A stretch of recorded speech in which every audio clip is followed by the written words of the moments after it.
Welcome to Truth Recon. I'm Agent D. Baker, former narcotics detective, SWAT team member, and U.S. Navy combat veteran. With years of real world experience in high stakes environments, I've seen firsthand the dangers that lurk both in our communities and increasingly online. Now, before this show begins, understand this. What you are about to hear may be disturbing to some audiences. This podcast contains explicit language, dark themes, and real conversations that are not suitable for children and may be triggering for some individuals. If you choose to continue, do so knowing this content is intended for mature audiences only. Discretion is advised.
Is anyone on Facebook?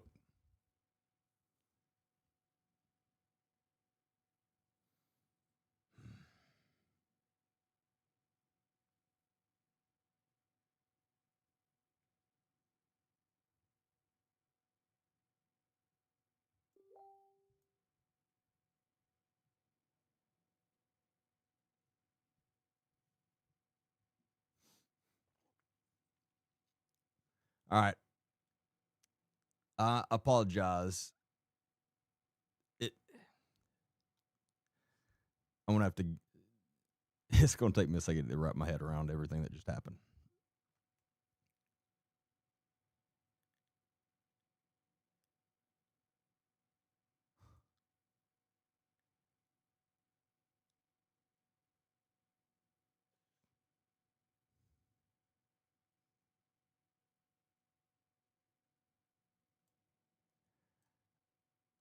All right, YouTube. I hope you're on.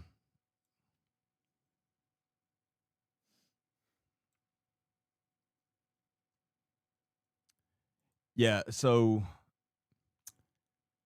okay, one thing that just happened. TikTok has banned me. I had not even gotten on yet. So we know what's happened. I had literally not even gotten on yet, and TikTok banned me for 4 days because it said I was promoting dangerous goods.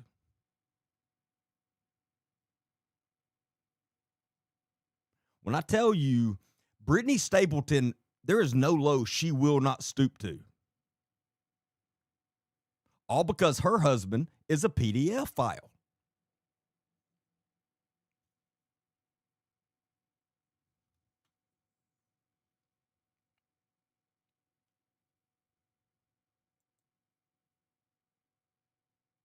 I appealed it. We will see. I had literally not even, I mean, y'all know it was a blank screen.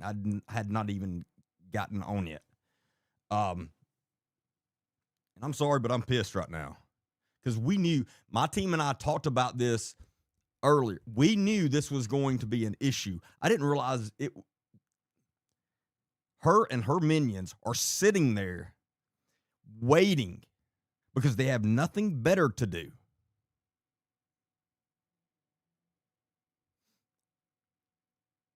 I still can't believe it happened before I even went live.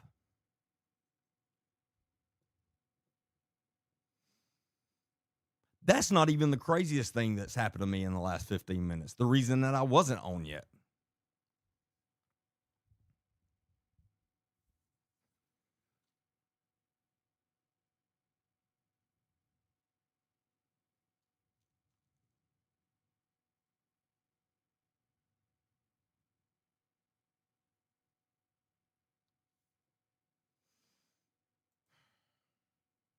Man, I'm so pissed right now.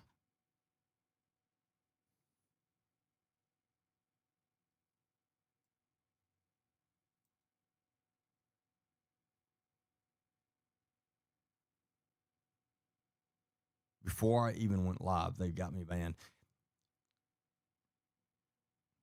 Every single time it's them. And so I know what they did. They all got together, and probably 10 or 15 of them. I mean, as soon as it was on, before I had even gotten on, they had it planned out, and they complained to TikTok saying whatever. And so they got that many complaints at one time, and here we are.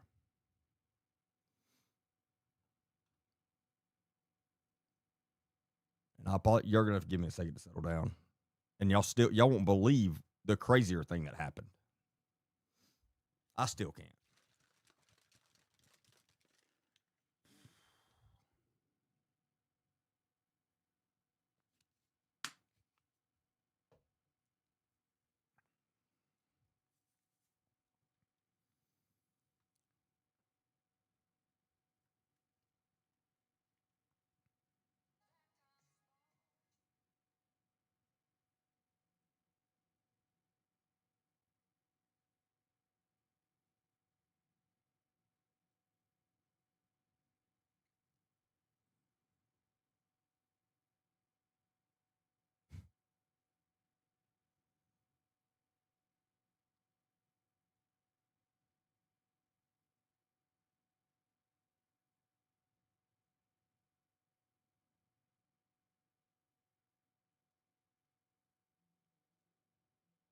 It's showing me the violation clip.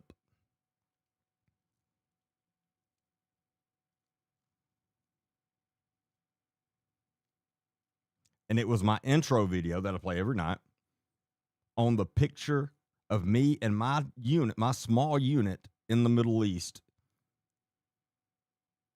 in Iraq in 2010.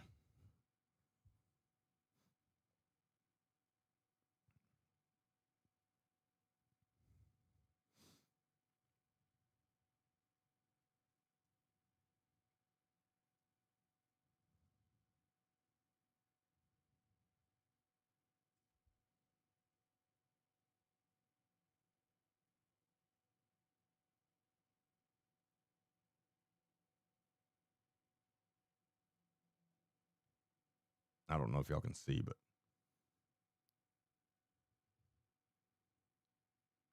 nah, you're not going to be able to see. Anyway, it was that picture.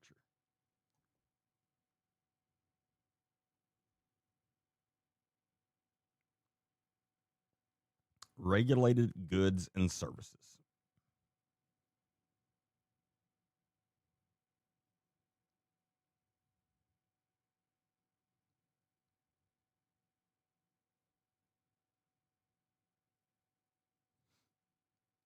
And I'm super pissed off because I gained over 600 new followers today just on TikTok.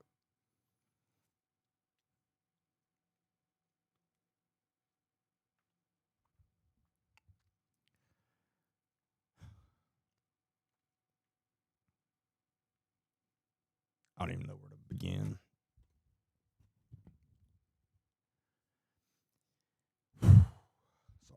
Sorry. Sorry. All right.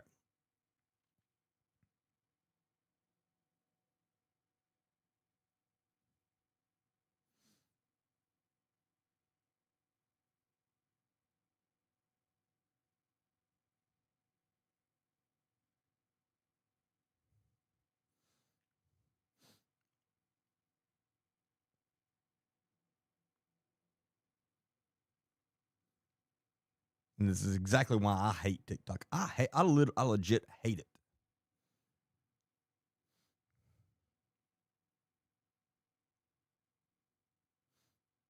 And I know some of you are saying, then why are you on it? Because it's the only one that pays my bills. It just pays way more than Facebook is a joke at what it pays. And so I mean I don't have a choice right now. But as soon as I do, I will never be on there again.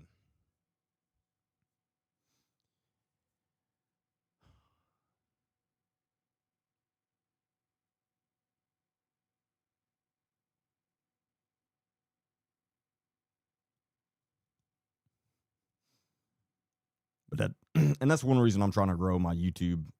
YouTube is very slow at growing. It's a lot harder. But that's why I'm trying to put a lot of focus on that, because once I can get enough subscribers on there, that'll probably be all I do, and I'll just be on YouTube. That's my plan. It's just going to take a while.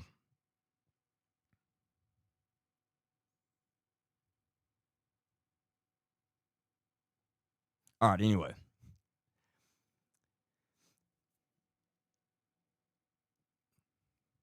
so the reason that my intro ran, and I wasn't here to change the scene is because I was sitting here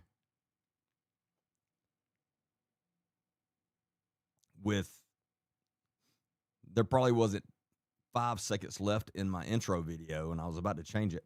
And I look, and so I've got 4 computer monitors. I've got 2 on this side stacked on top of each other and 2 on this side. And the top one on this side is my security cameras around my house. So I can see everything. And I look at the end of our driveway, and there was a car stopped there with its headlights on, which is odd because we live in a cul-de-sac. We live in a very nice neighborhood in a cul-de-sac. Restricted access. So There's not random cars driving around. And I was like, well, that's strange.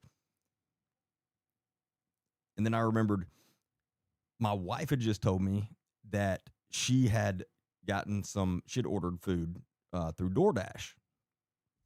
And so I see this car stop and I'm like, oh, it's probably DoorDash. And then right when I'm about to turn back away from from looking at the cameras, I see two people on the ground behind the car fighting. And I was like, what? And my very first thought was my wife had gone down there to get the food and somebody was trying to grab her. And so I take off and obviously running as fast as I can. And I get not even halfway down the driveway and I start screaming. I'm like, hey, and they both stopped. And then I see a phone get thrown. And I was like, what? And I said, who are you? And not in these words, there's a lot worse words, but it's like, what are you doing? Because by that time I'd realized my wife wasn't down there, thankfully. And and the good part, it is recorded. So this is going to be a video. This is going to go on a video so y'all can see this madness. And so it was the DoorDash driver and his girlfriend.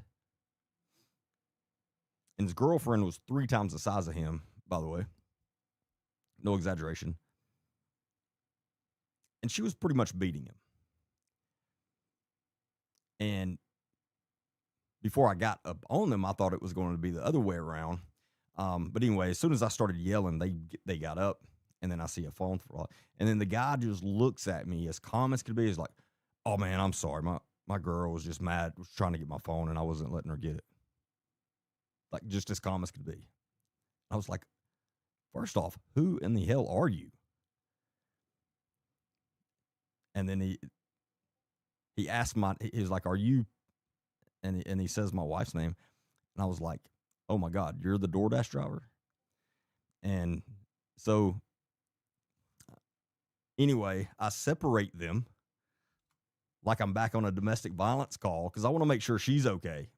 And him, obviously. And I go over there and I talk to her and she's good. And neither one of them had any marks or anything, thankfully. But she's good. And I go over and talk to him and they were both as calm as could be, like nothing had happened. And so anyway, he reaches in the car, hands me the bag of food, and they pull off. You can't make this stuff up. Well, that was crazy. And so I couldn't believe any of that happened. And I get back. And then I come back to sit down in my studio and I see that I've been banned on TikTok before I'd even gotten on there. So anyway, wow, this is one of those unbelievably crazy days. Who knows what's in store for us next? On top of all that, I've been accused of a new one that Brittany Stapleton has put out, that I was fired from the Tuscaloosa County Sheriff's Office where I worked for 13 years because I was caught with an informant in a hotel with drugs. It's the first time I've heard that one. Anyway, obviously none of that's true, and it's very easy to find out if I've ever been fired or anything, which is not the case. The only reason, and I've said this 10,000 times, the only reason I left the sheriff's office here is because that's when we had to move to North Alabama for my wife's job at the time. If not that, I would have never left. I loved working at the sheriff's office here. Enjoyed every bit of it. I was a supervisor. But no, I was not fired. I was not asked to resign. Nothing. I mean, I hated to leave. And that's when I left. And then I was in law enforcement for 4 more years after that.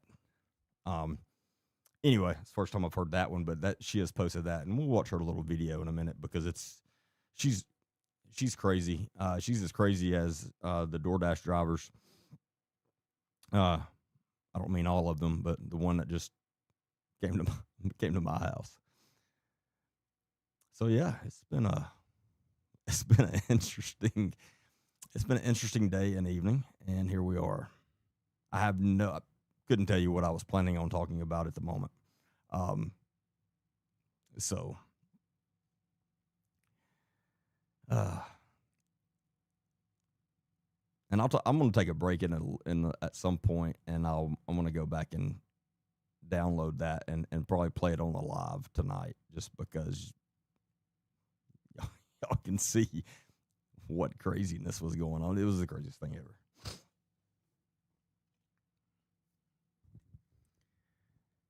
All right. Let me check TikTok one more time.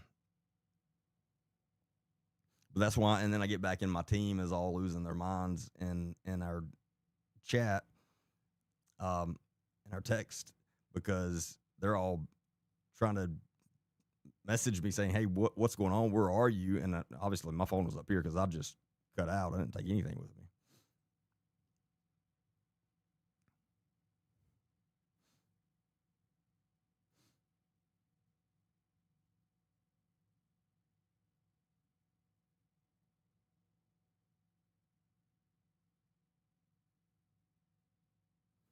Nah, I guess TikTok's off for the night. That pisses me off so bad.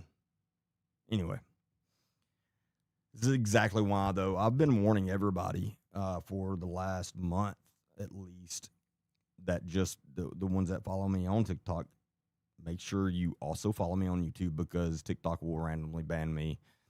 This is not the first time. It won't be the last. And pretty much every single time now, I mean, every time recently, it's in relation to Brittany Stapleton. It's not a coincidence that every time that happens is when she has lost her mind over us talking about her and calling her out and calling her what she is and her husband. So let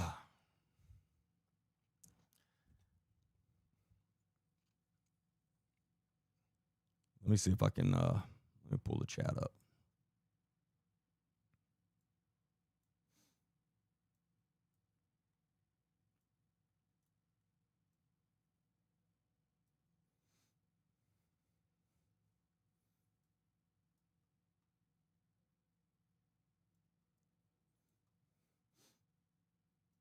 And now there's another, I'm not going to call him I don't know what he is, guy on TikTok that I had literally never in my life heard of.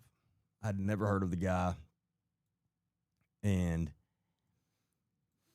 he was working with another creator, pretty big creator on TikTok that's been, and she and I have been messaging back and forth about doing some collaborations and doing some podcasts together.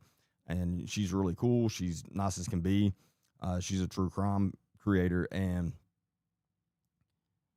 she had reached out to me and asked me if I would come on their show, and I told her, yeah, great. And again, I didn't know him. I'd never heard of the guy. And then, like 2 days later, I don't know, at some point later, she had messaged me back, and she's like, I apologize. I'm trying to get some stuff figured out. But anyway, I'm not going to be able to do it right now. I was like, cool, whatever. I didn't think anything about it. Then actually yesterday, I think it was yesterday. Yeah, yesterday I found out because she and I talked again, and then she was just open, and she was like, that guy, he said absolutely not, and that he didn't like you. And I was like, who? And she told me, I was like, I've never heard of the guy. Never watched him before in my life. And I go to search him, and he's blocked me. Again, I've never in my life been on his page, nothing.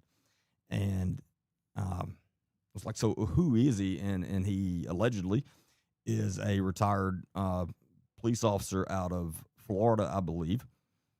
And allegedly a long-time investigator. And spent about a year, from what I've learned, from what I can find out so far. I think he spent about a year on a FBI task force. as a deputy. He puts it out as, hold on a second, let me.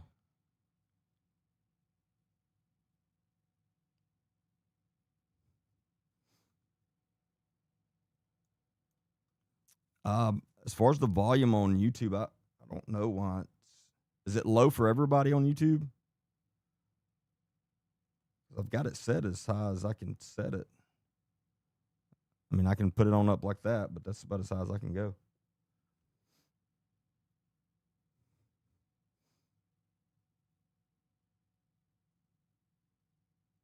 My shirt is very appropriate for the night I'm having. Yeah. Oh, yeah, I would say that. I shouldn't have stopped mid-sentence because now I don't remember what I was talking about. Oh, that guy. And so he acts like, and a lot of people that follow, and I don't know exactly what he has said because, again, I've never watched him before, but a lot of people that follow him, and he doesn't have a lot of followers. He has like 7,000.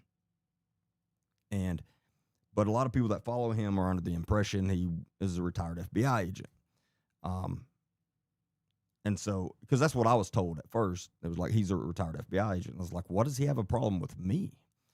And so, anyway, I've done some digging today, and he's not a retired FBI agent. Again, he spent a year to 2 years at most on a FBI task force, which is admirable. I mean, I don't have an issue with that, obviously. I don't know how old he is, but by the looks of him, at least in the 60s, he's just an old fat guy. I mean, again, I looked at him. That's what he is. Again, I don't know. They believe he's just like he's intimidated by everybody, and not that he has a reason to be intimidated by me. But apparently I'm not the only one that he's like that too. And anyway, now he has cut everybody out, but he was talking shit about me. And I don't like that, especially when I've never in my life even heard of you. His name is, and I think he's only on TikTok, but he's been on Fox News. He's been on some big news stations as a law enforcement expert before. But his name is on TikTok is the real Jamie Copenhaver. The real Jamie Copenhaver. But anyway, I don't know what his deal is, but he's pissed me off. And I know some of the things he claims, some of his credentials, or some of his experience. Some of his experience he claims is BS.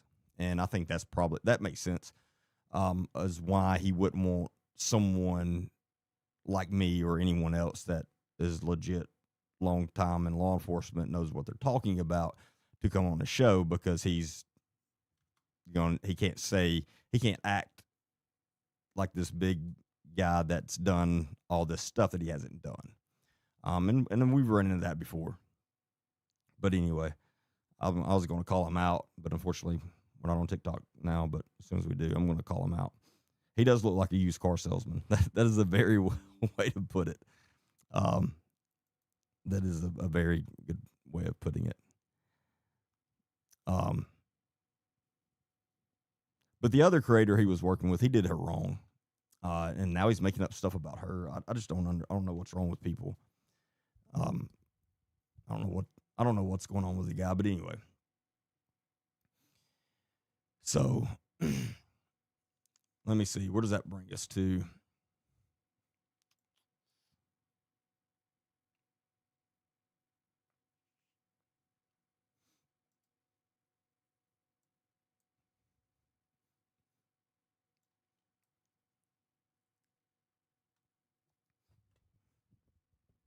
Oh, so if you have not seen it yet, after the live, don't leave my live to go watch, but after, make sure you check out the podcast.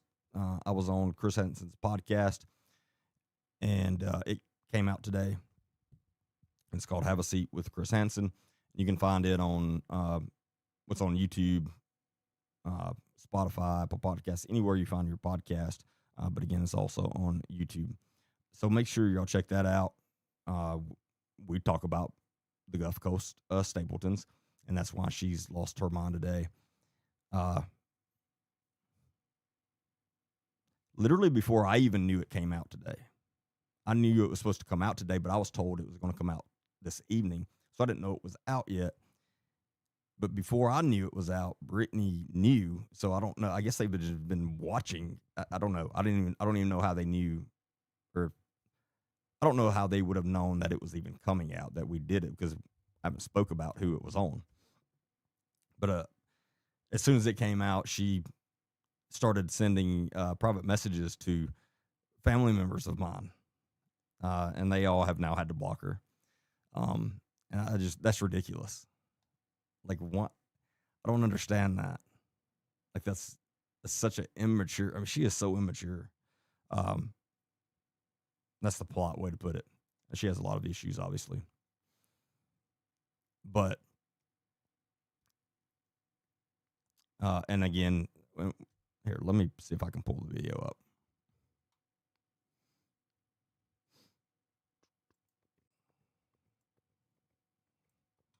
Because if you're not seeing this, you're gonna get a kick out of it. It's gonna truly show you how dumb she is.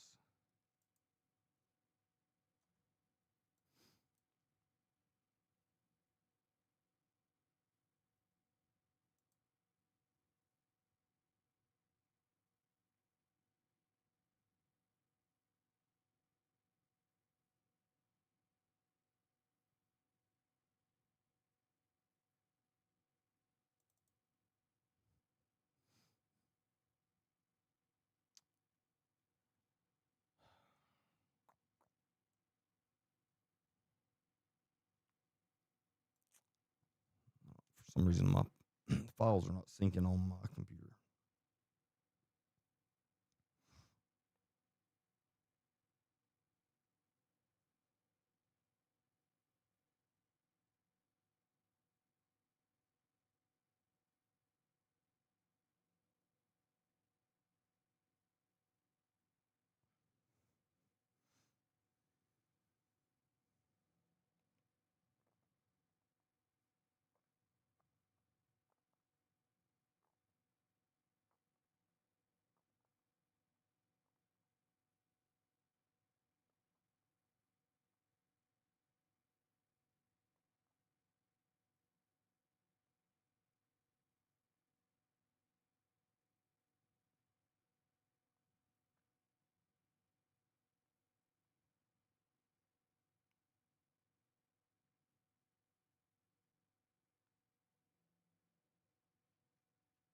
And let me see if I can do it this way. It's going to take forever to download.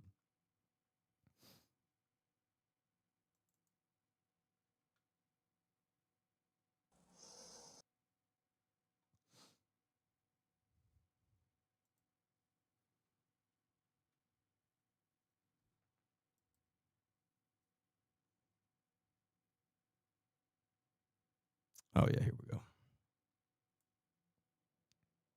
Chris Hansen and Detective Douchebag paired up.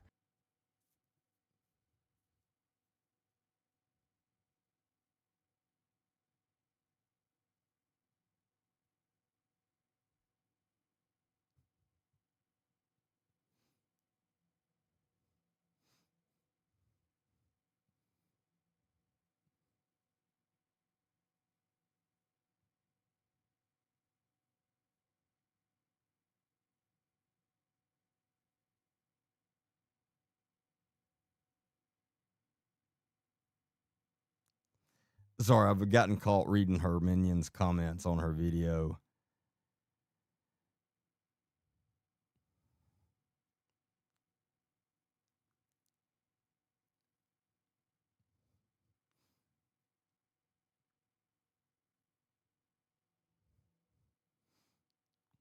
Oh, of course, half of them are making fun of my appearance.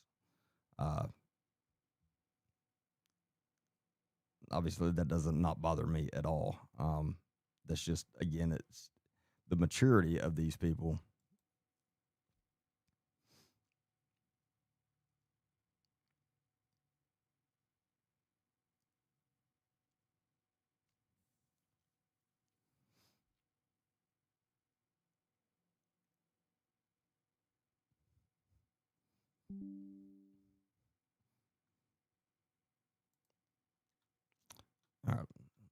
Let me see.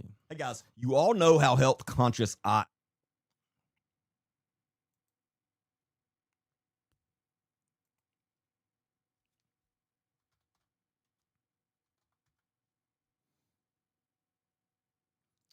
Oh, wait, I might can do.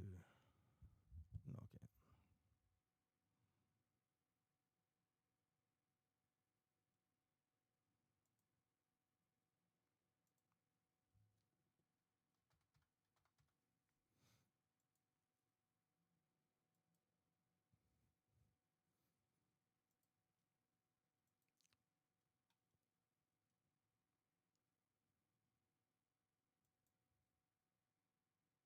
To make a podcast about me and Josh. Let's dive into it. Chris Hansen and Detective Douchebag paired up to make a podcast about me and Josh. Let's dive into it, shall we? Gulf Coast Stapletons, Brittany and Josh Stapleton, young, attractive, Oh, you think we're cute, huh, Christopher? wealthy Wealthy, you say? insurance agents, make videos of themselves walking up and down the beaches, holding hands. False statement number one. We were not making videos walking up and down the beaches holding hands. We were on our boats. Let's. She got him. You can't make this up. Did y'all catch her? She's calling out lies. And her first one that she comes up with is because he said they make videos of her and him walking down the beach holding hands. And she's like, no, we were on our boat. Like, that's the. Like, you talk about pulling for straws. Oh my goodness. It gets better.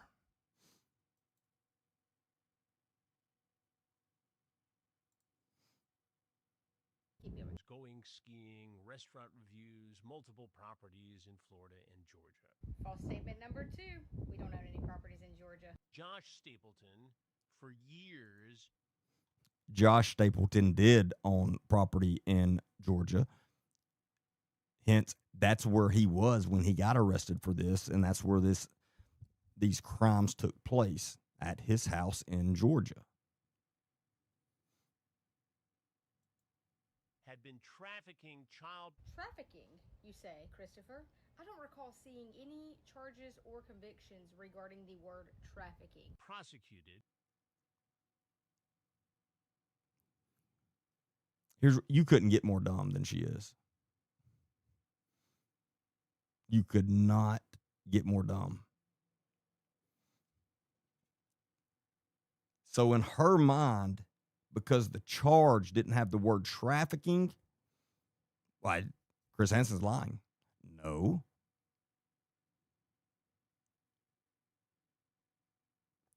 Sharing those pictures, sharing child SA material on the internet, uploading and downloading, is trafficking because it's crossing multiple state lines and country lines. But she's got him.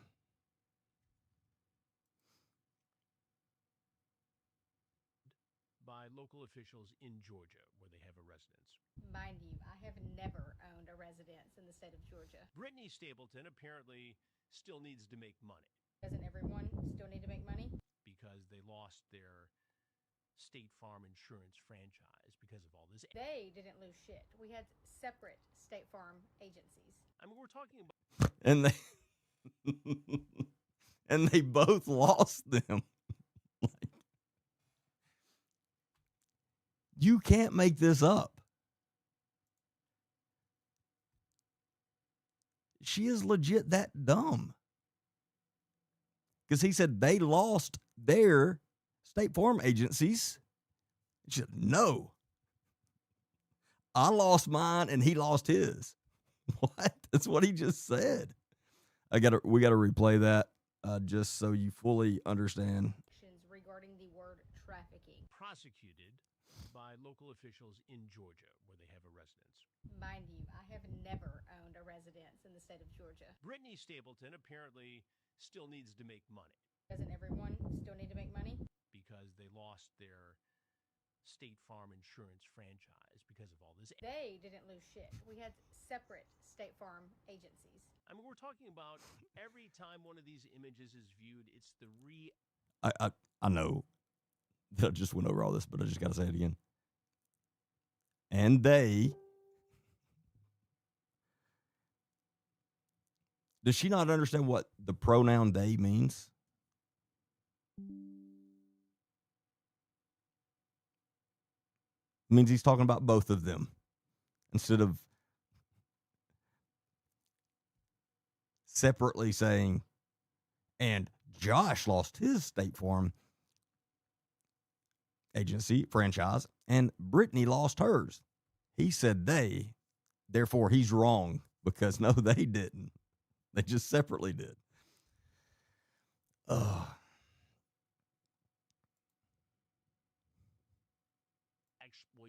of a child. There's something we can agree on, Chris. Isn't it wild you made an entire career off sending out those exact images? Hold on, sorry. To men, I messed it up there. To catch.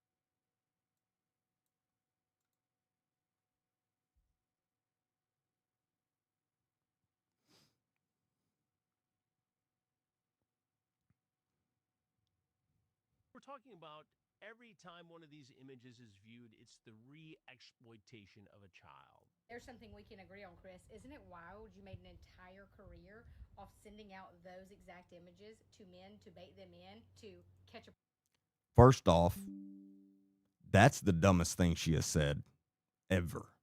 And I know that's hard to top, but it is. She is claiming that law enforcement send out and show child P to lure men in. The craziest thing I've ever heard in my life. No, they don't. They are not allowed to, just like no one is allowed to. And she said this before in one of her videos, that she found out that law enforcement, when they're doing their stings, they actually use the same material that they've gotten from child predators for, and they post it. The dumbest thing she has ever said. So just so we're all clear, law enforcement has never, ever done that. They never send out pictures of children, ever. Ever. If they do send any picture, it's of them, the undercover, clothed, and they and sometimes the undercover, they will pick young police officers or young agents, so they can appear to be 14, 15, whatever age they tell them they are. But it's an actual adult, and it's also, they're not nude, they're fully clothed. I've been on these stings. And she is sitting here saying that law enforcement and Chris Hansen sends these pictures out to lure men in on these things. The dumbest thing she has ever said.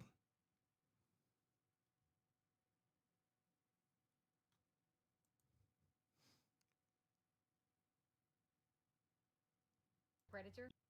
He is lucky to just get 5 years. Yeah, he is so lucky to only get 5 years for a crime he didn't commit, when there are actual child molesters out there who get less time or no time than him. If I was the prosecutor, and I'm not, crime he didn't commit. Exactly. Except he admitted to it. Prosecutor, man, I would want to nail this guy.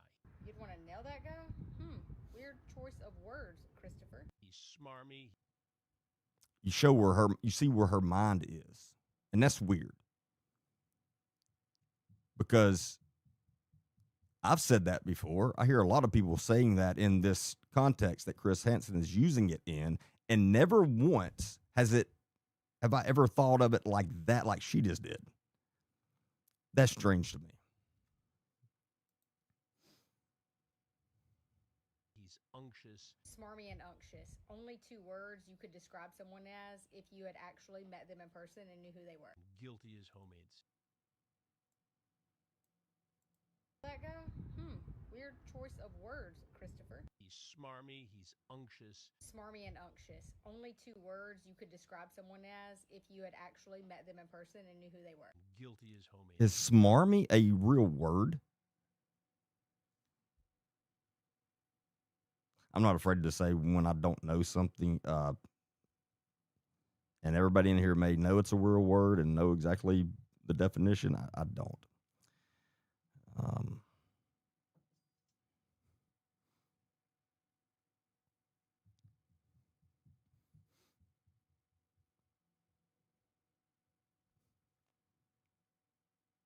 Hey, YouTube, the person that just messaged me, I'll get that fixed, and I apologize.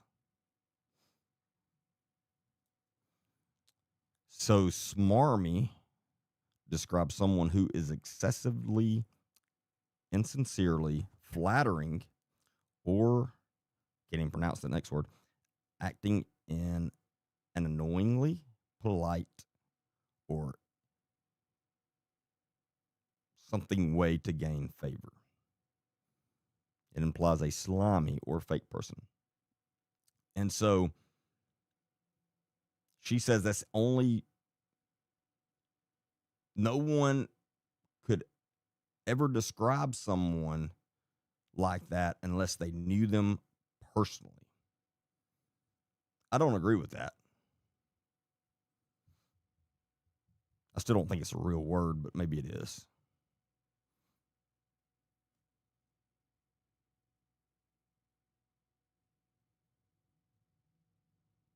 Anyway, let's move on. I've never used the word, that's for sure.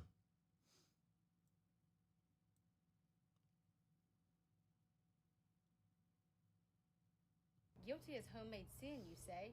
Is it cheating on your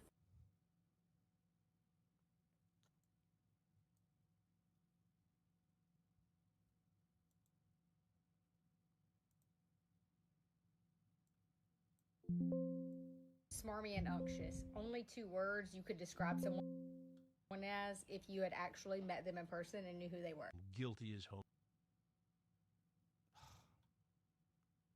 sin. Guilty as homemade sin, you say? Is it cheating on your first wife? What the hell is wrong with my internet?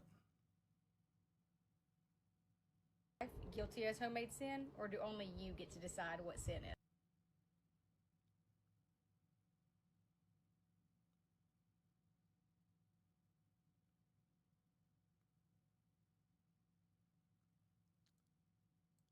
Let me see if I can back it up. Christopher? He's smarmy, he's unctuous. Smarmy and unctuous. Only two words you could describe someone as if you had actually met them in person and knew who they were. Guilty as homemade sin. Guilty as homemade sin, you say? Is it cheating on your first wife? Guilty as homemade sin, or do only you get to decide what sin is? Back to Brittany. Cheating on your wife's not nice, not good at all. Very, very, very different, as I hope we all could agree, than what Josh Stapleton has done. Not even in the same league. Her trying to downplay and her trying to compare what her husband did to someone cheating on their spouse. I can't imagine for victims of child predators, and I'm sure there's some on here, how that makes you feel to hear someone compare those two things like they're the same. It's just, there's something wrong with her. She's lost her meal ticket. Poor Josh is in prison. Mind you, no man has ever paid my bills. I've owned my own business since 21 and been on my own since age 18. But yeah, there goes my meal ticket. This so outraged a 20-year law enforcement veteran in Alabama. He himself became a content creator to expose and address this. Or did he become a content creator because he couldn't get back on with? Here we go. This is, let's see. This is obviously messages between her and someone.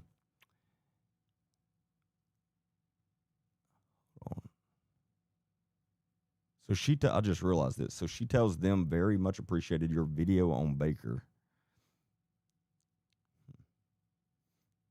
Thank you. It's a shame that people like him are allowed to represent any type of law enforcement. Yeah, it's a shame. Maybe he should be asked why he can't police anymore. I can.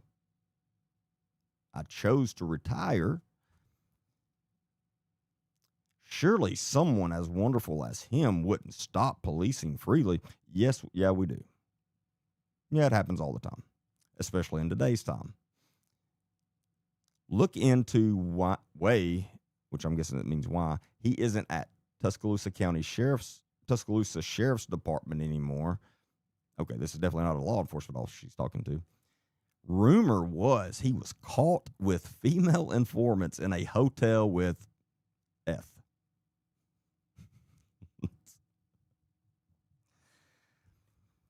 She's grasping for straws. But this is the first time.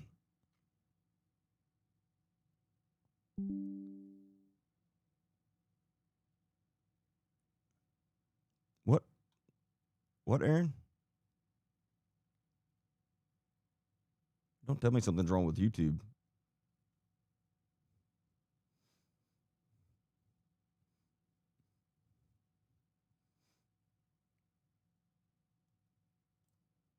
It looks as if it's working fine.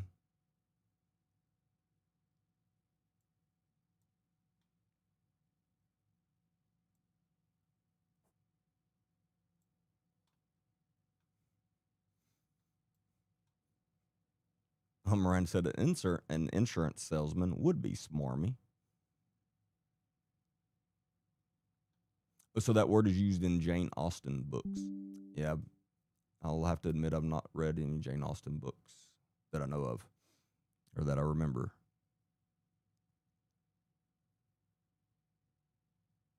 Okay, YouTube says they're fine.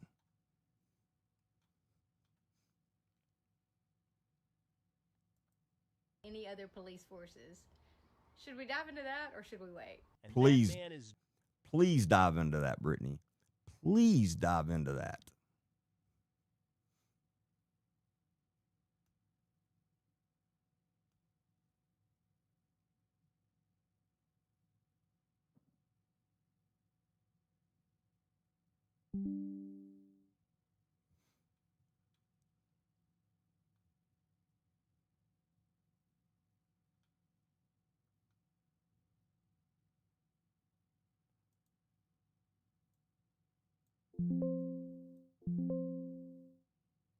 This is as loud as I can make it. I've put everything on max, so if there's still some people who can't hear, I apologize, but I don't know what else to do.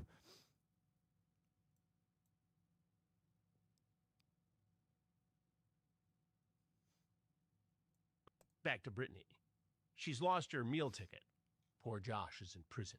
Mind you, no man has ever paid my bills. I've owned my own business since 21 and been on my own since age 18. But yeah, there goes my meal ticket. This so outraged a 20-year law enforcement veteran in Alabama. He himself became a content creator to expose and address this. Or did he become a content creator because he couldn't get back on with any other police forces? Should we dive into that or should we wait? And that man Please is dive into Derek that, Baker. Ricky. He goes online by Agent Douchebag. How you doing, buddy? I'm doing well. How are you, Chris? Ooh, do it. Well, his big boy suit for Chris Hansen. Take me back to the first time you became aware of the Gulf Coast Stapletons and Brittany Stapleton. I was scrolling through social media one day, Looking for bad bitches in bikinis to cheat on his wife with. and I was not familiar with the Gulf Coast Stapletons at all. Oh my gosh, I love that photo. We were over in Crab Island. One of my faves. First video that she put out about Josh's issues and his arrest and his sentence. And I immediately could pick up that she was lying about everything she was saying. You could pick up that she was lying about everything she was saying. Is that a feeling, an assumption, or did you have a lie detector test? Just wondering.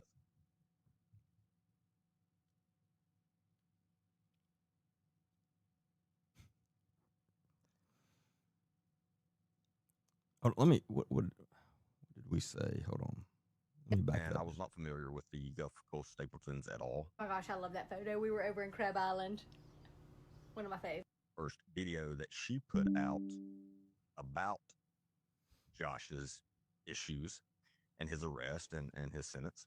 And I immediately could pick up that she was lying about everything she was saying. You could pick up that she was lying about everything she was saying. Is that Yes. a feeling, an assumption, or did you have a lie detector test? Just wondering. Lie detector test. My brain.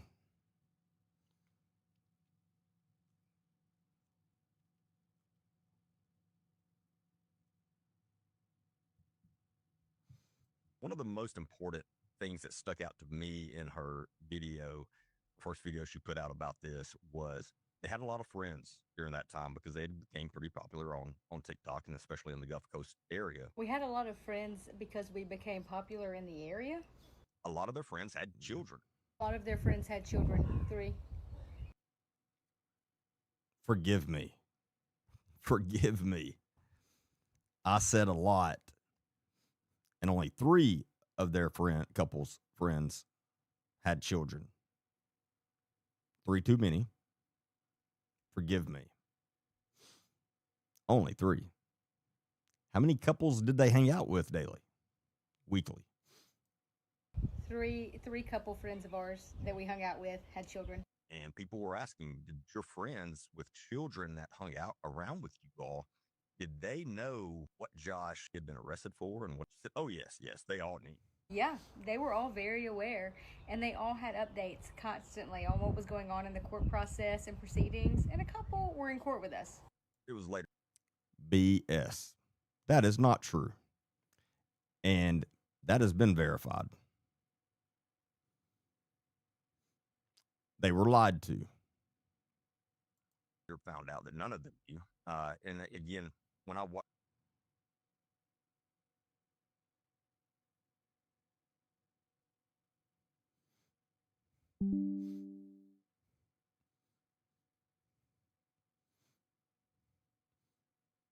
Well, it's sure on that video, I could tell that wasn't true at all.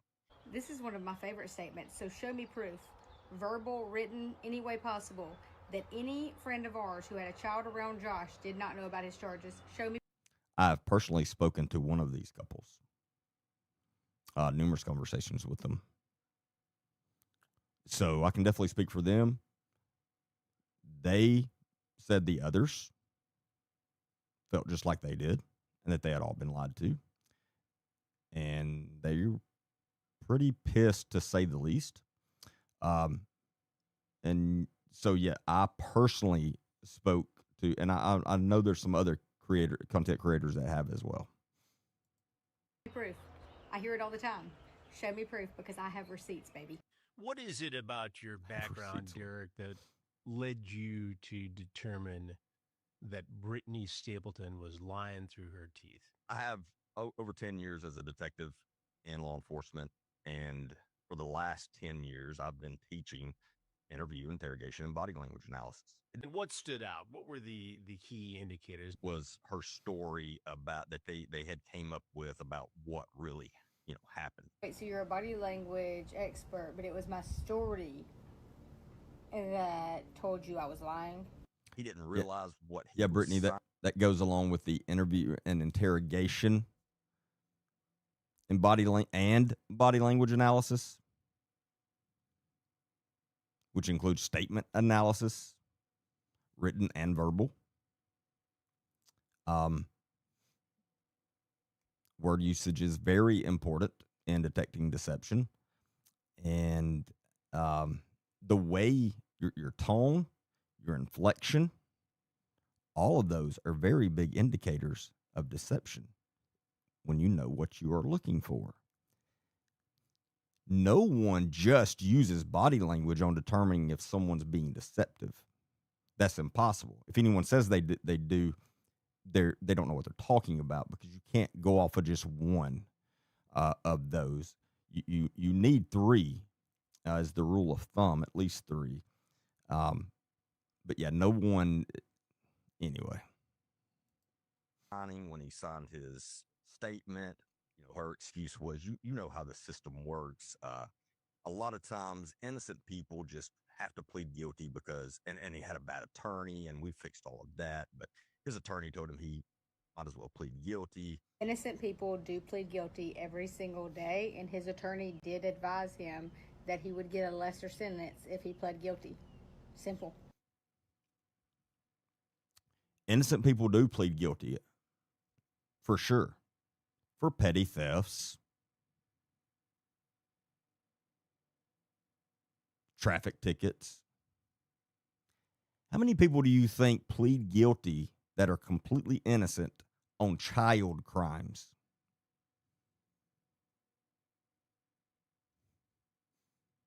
How many?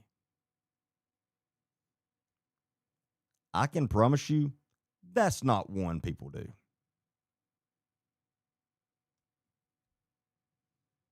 Oh, and what was the other thing she said? Oh, and his attorney told him to plead guilty because he'd get a lesser sentence. Well, yeah, I'm sure that's true. I don't doubt that at all. The second part was just the way she was acting. Her word usage was really big. Oh, so larger vocabulary equals liar. Got it. Next time. No, Brittany, I'm not talking about big words like that, you freaking idiot. I'm telling you, I don't know who is more dumb or who has the lowest IQ out of her or Nick Smith, who is the sheriff of Walker County, Alabama. They run a very close race. But I was not talking about big vocabulary words. You idiot. People do plead guilty every single day, and his attorney did advise him that he would get a lesser sentence if he pled guilty. Because he's guilty. Simple. The second part was just the way she was acting. Her word usage was really big. Oh, so larger vocabulary equals liar. Got it. Next time, Officer Derek, I will dumb it down for you. Sorry to be a little more educated than you are. Yeah, if you use big vocabulary words, you're lying. Josh Stapleton, the information was a ICAC referral. Crazy that it almost sounds like a set up sting operation sent out to multiple people. No idea. One bust leads to many others. Josh is, and I wonder if this is what Josh has told her, because I can't tell. If he has told her that law enforcement send this material out to lure people in, and that I'm just now putting this together, that maybe that's what he has sold to her as far as that they sent those images to him to lure him. And so that's why the images were there, which again, never has happened. Law enforcement do not do that. Do not do that. They do not send out child pee. That's the craziest thing I've ever heard. Statement that he made to law enforcement. No police officer has ever lied. Ever. They're all trustworthy in all their... And this is per Brittany. When I did my interview with her, there were, team correct, it was either 9 or 11. Let's go with 9 on the low side. There were 9 law enforcement officers in the room when Josh Stapleton made this statement. 9, including Homeland Security agents, federal agents, GBI, the Georgia Bureau of Investigation agents, and local investigators and agents there, all in the room when he said this. So she is trying to say 9 police officers got together and decided they were going to make this up of what Josh Stapleton said in his statement. 9.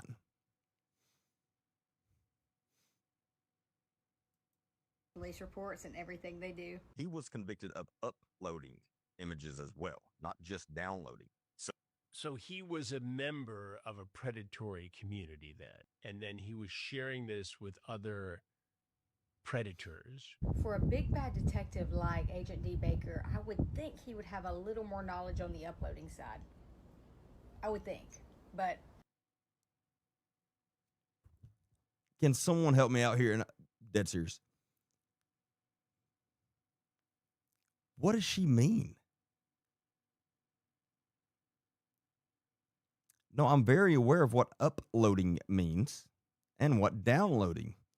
They're very simple, as I'm sure everyone on here understands the difference in the two. Downloading is I'm on the internet and I see a picture that I like and I download it. So I pull it from the web and put it on my computer or electronic device. Uploading means I have a picture. So I just take a picture with my cell phone and then I upload that to the web. Very simple. So I don't even know where she's going with that, acting like I don't know what uploading means.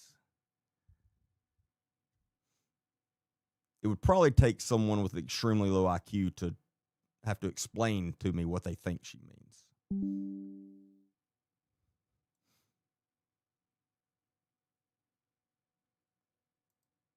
Hey, you slander away, my guy. Let's look at some of their original videos together, promoting their It's in his. rich and He famous pled lifestyle. guilty Our to first uploading birthday, images. 2025. That's That means not it's summertime, slander. right? Seriously though, how amazing has this weather been? We hopped on the boat yesterday, then we had to go to Floribama, of course. There was a pretty good amount of people out enjoying the sunshine. I was the most excited to put on a swimsuit. Chris, if you wanted to see me in a swimsuit, you could have just looked at my recent videos. There's really nothing exciting about that video, nor does it scream rich and famous lifestyle. She has specifically. It was a pretty good amount of summertime, right? Seriously. Yeah, that doesn't. I mean, not famous, which.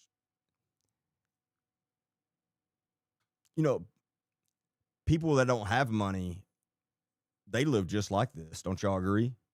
They're riding on their big boat in the ocean, going to lunch. So how amazing has This is how out of touch with reality she is.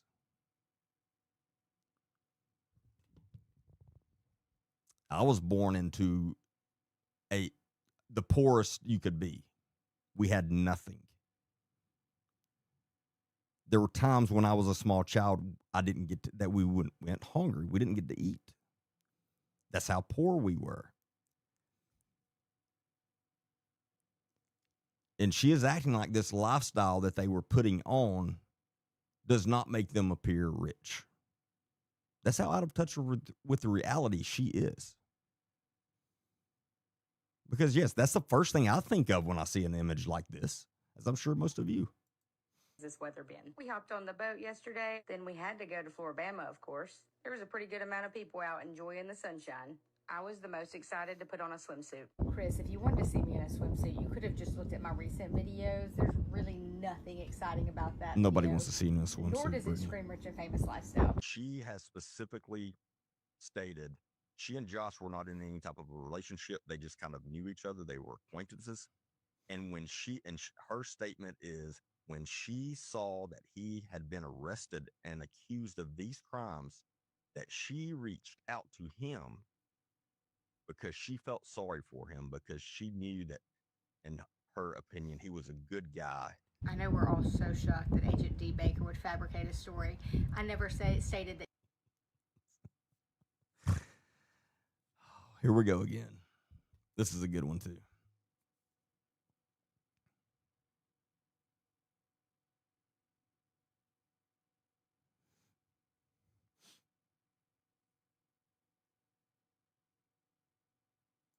This stupid thing. Let me pause it for a second and see if that downloads it.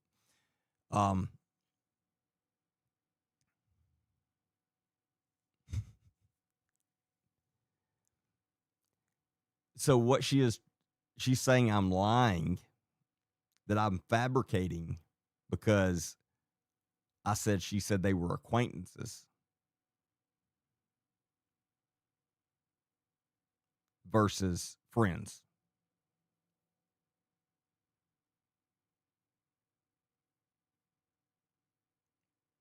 Wouldn't you think that's, if you were friends with someone and someone said, "Oh, are y'all acquaintances?" You would say, "You better not ever call us that again. That's a lie. We're friends." You can't make this up. And as Miranda just said, my whole point in saying what I was saying there is, and the video of her saying this is there, she literally sought him out when she saw he got arrested. She saw it, and she immediately reached out to him, called him, because she knew he was a good person and wouldn't do anything like that.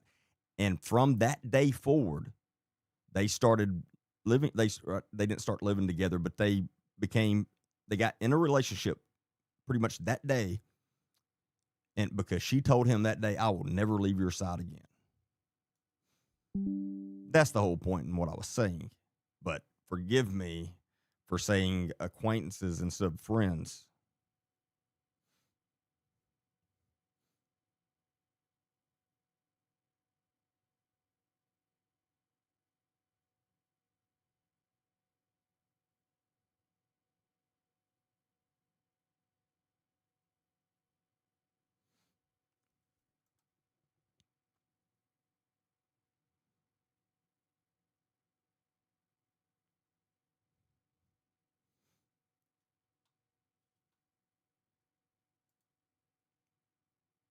Josh and I were acquaintances. What I did say is that Josh and I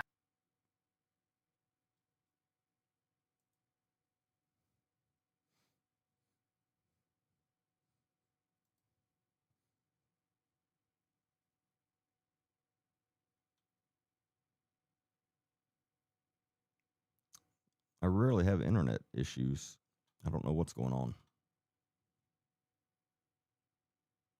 I don't ever play a TikTok, though, like this on live. So I'm guessing that's why it's acting weird. We just got a few seconds to go.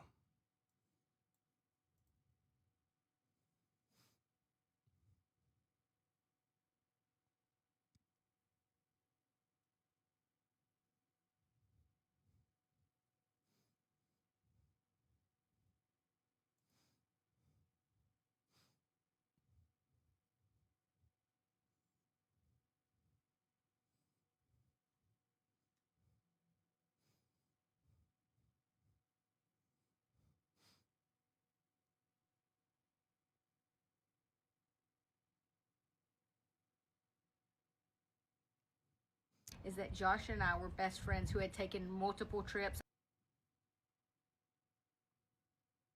Okay.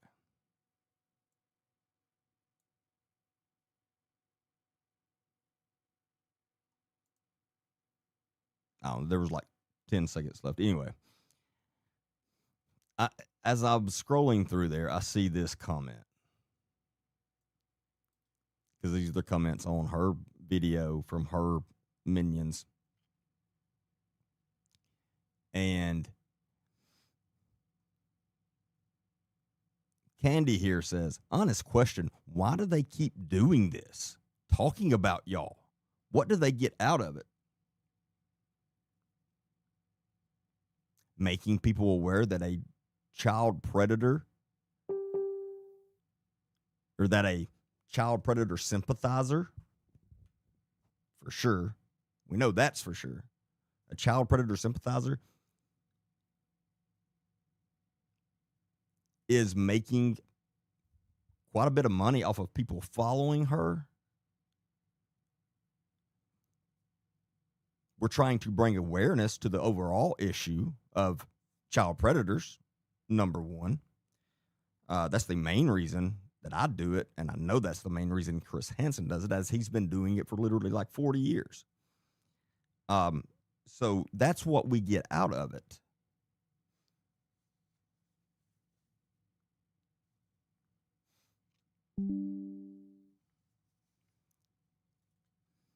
Anyway, talking about y'all, what do they get out of it? Brittany says, views, broke asses. Do y'all know how much money Chris Hansen's worth?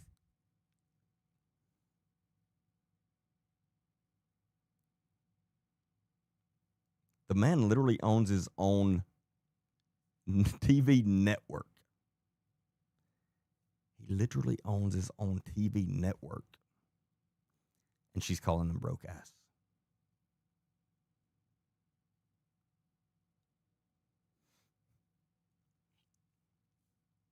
Oh, and this is right after, if you don't remember earlier in the thing, she said, don't we all have to make money? This is her only income. This is her only income. Now, I don't have an issue with people making as much money as they can as a content creator. That's what I'm trying to do. I don't have an issue with that. The fact that she's acting like I'm making a bunch of money off of this right now is laughable. I wish I was. I wish I was. Luckily, we don't have to live off of this because I'm very blessed.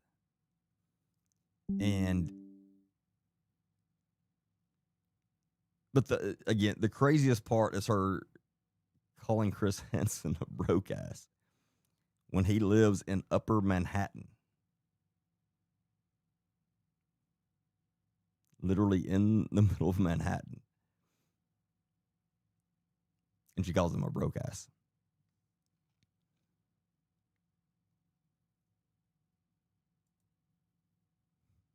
Views. She's their storyline. Without her, they'd be irrelevant.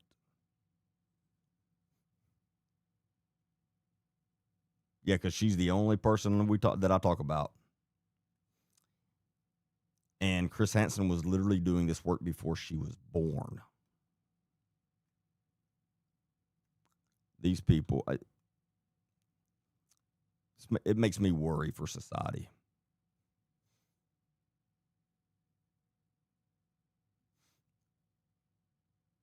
But I have gotten since I started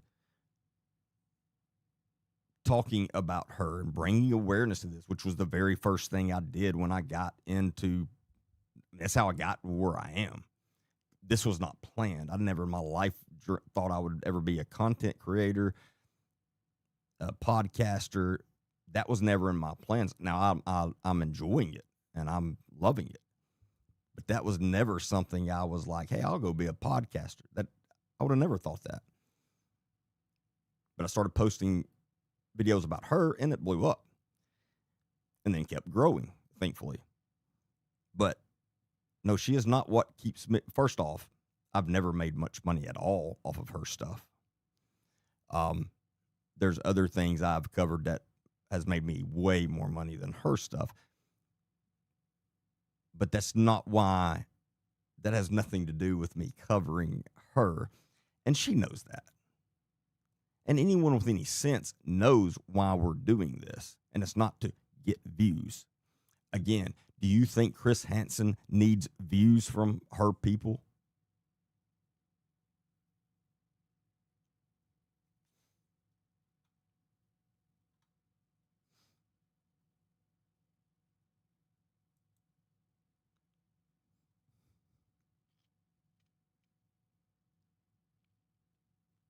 And I'm not ashamed to say I've made my share of money and I've made some good investments.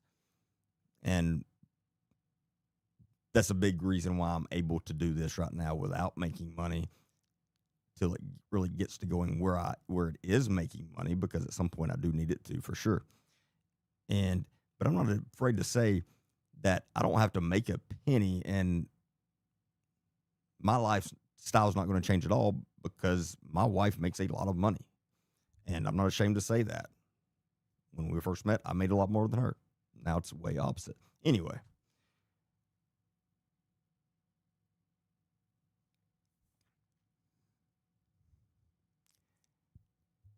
This one, you go, girl. I'm glad that they're not getting you down. We're not getting her down. They could never, she says. Oh, so he didn't do it. Oh, okay. Oh, hold on. What? It's talking about Josh. Oh, so he didn't do it 20 times, only got caught 20 times. Okay, that's one of her haters, thankfully. Those men make me sick.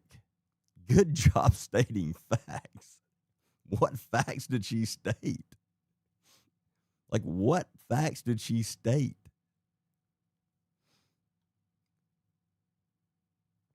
Oh, my goodness.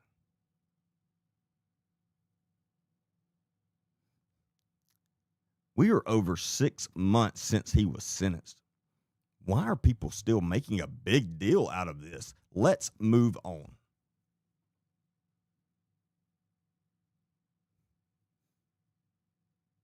Is that someone you would want around your children, someone that makes that statement? Why are people still making a big deal? Like, move on. You've got to be kidding me. This woman that made that statement should be forced to sit down and look at his indictments because they're very detailed and they're the sickest thing I've ever read. And that's saying a lot. I don't go back and read them anymore. The last time I did, I was on a live and I read some of it and it kept me up over half the night. That's how horrible this is. We're not even talking about just child P. And I hope everyone understands that. That's not what this was. I mean, it was that, but it was way, way worse. This was pictures and videos of grown men doing horrible, the worst things you could ever imagine to prepubescent children and making the prepubescent children do it to themselves. That's what he was looking at. That's what he uploaded on the internet.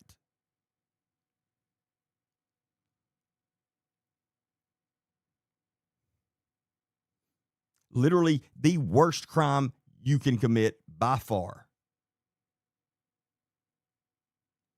I can't think of anything worse.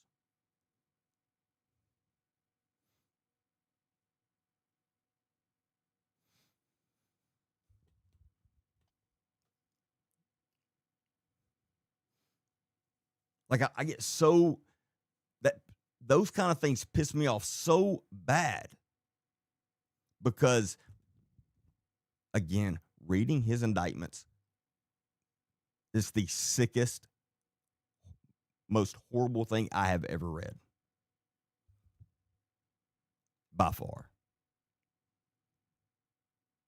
And I never want to read them again. And I probably never will.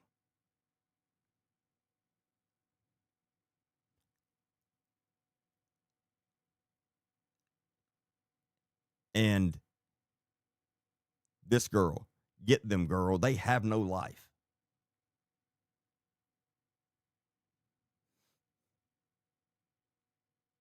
Child Protective Services, literally, I'm not exaggerating, should be called on every single big fan of hers. Every single one of them.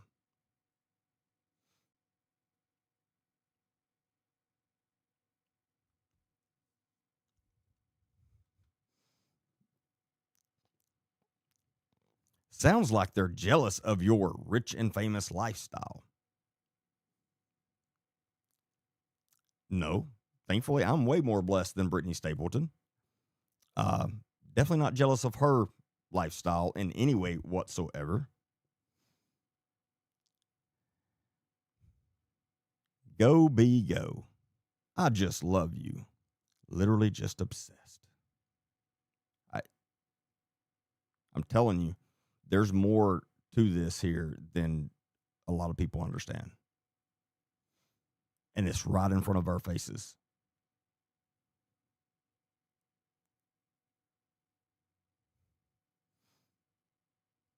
Wow. Oh, Agent D hasn't aged well at all. I'll admit in the video, in this podcast, the way I don't know what it was, but it made my face look extremely fat. But I don't think I look that old. Maybe I do. I don't know. I don't care.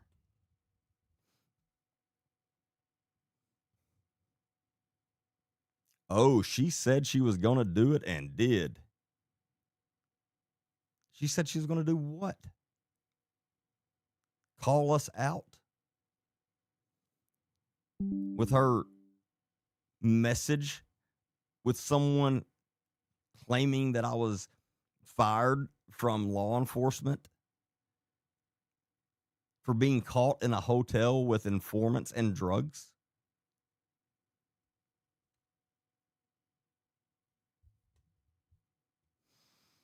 Both of these men sound so uneducated, it's comical. Okay. They are dumb. Dumb. Keep it up, lady. The obsession is real. He is the poster child for someone who has nothing to do in life. I'll tell you one fucking thing. Yo, Amy, excuse my language. There's a lot I've done in my life that I'm very proud of. There's some things I've done that I'm not proud of at all, but there's a lot I've done that I am very proud of. And I have an amazing family. I have 2 amazing children. And I have anything I could ever want and ask for. I have a pretty good life. It's so weird for 2 grown men to talk about this. That's what's weird about this situation.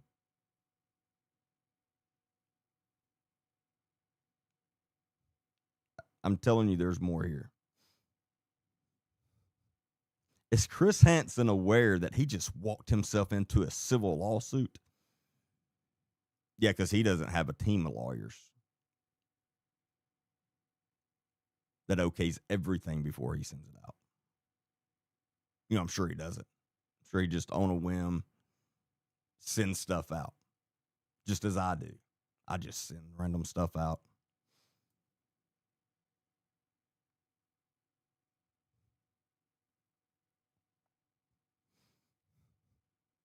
I like this comment. And how is that? Let us know when she files it.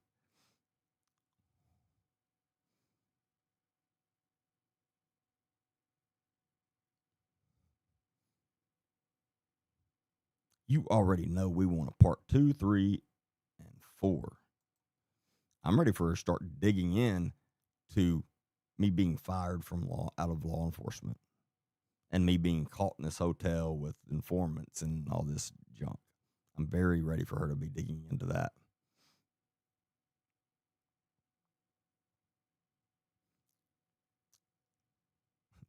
That one again. These men make me sick. What?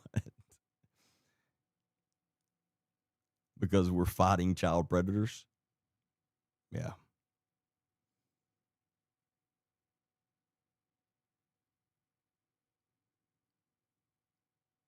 Oh my God, this podcast is so cringe. People just need to leave you the hell alone. Yeah, we should just leave her alone. Let her do what she wants. Let your children go over to her house. What is wrong with these people? Don't they have anything better to do in their life? Nope. I definitely do not. I definitely do not.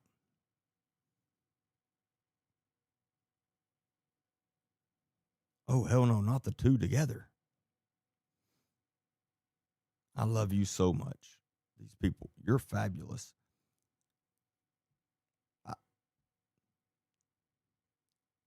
And reading this stuff is not good for my mental health. I'll be honest, because it literally starts making me lose faith in society. way more than when I was active in law enforcement and saw the things I did. This stuff, it's unbelievable to me that there are this many people supporting somebody like her. And people say, we should just get over it.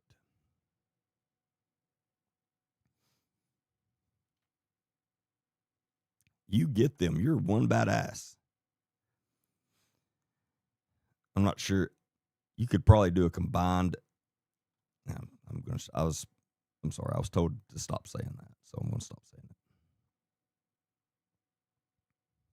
Absolutely well done. Okay, if you say so.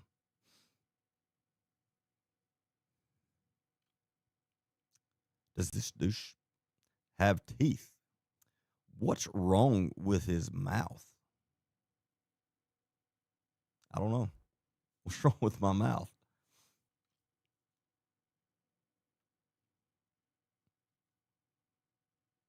-1. No, it was not -1. I had a gap in my teeth. I don't no longer do because thanks to braces. But I did have a gap in my teeth because I've had full facial surgery because 12 of my teeth were completely knocked out of my face.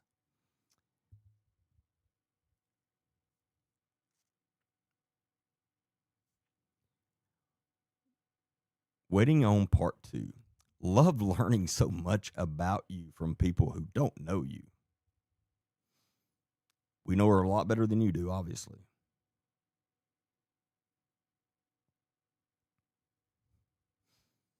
If he wanted to sleep with your husband, he could just say that. That's not even laughable. Like, that's just.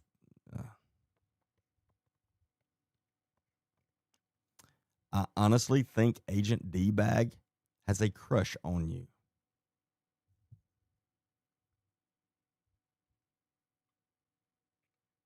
Okay.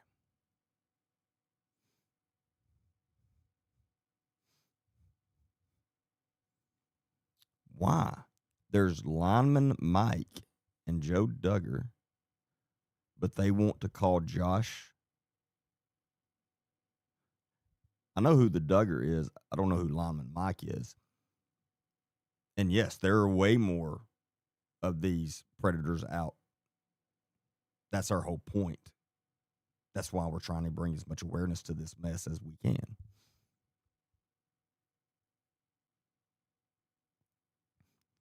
Who is Chris Hansen? This person's been living under a rock, doesn't even have TV, apparently.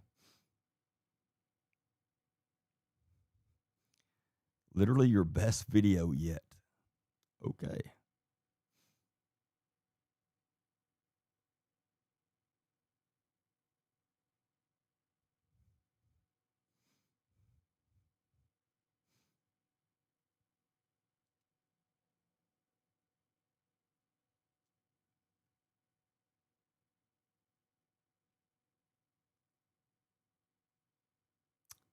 He's a cheater and adulterer, jumping on the coattails of old news that he bit in, chose his spin.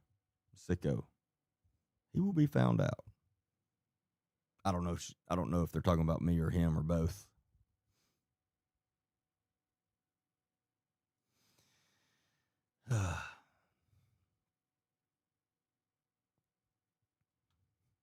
Oh, and in her title, she says, Part 1, Chris Hansen and Agent D. Baker. Invite me on next time. Would save time on speculation and false statements. Yeah, not one thing that was said on that was false. That's why we will never be sued. Anyway, I spent way too much time on that than I meant to. Hopefully I didn't run everybody off.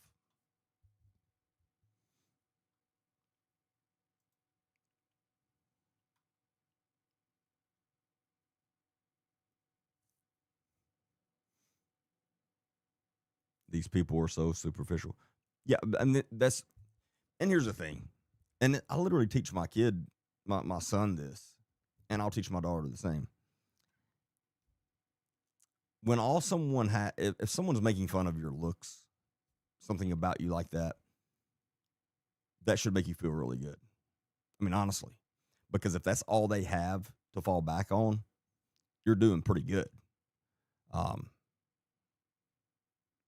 So, I mean, I've been, and I've said that to tons of people, bullied kids and all that stuff, because it's the truth.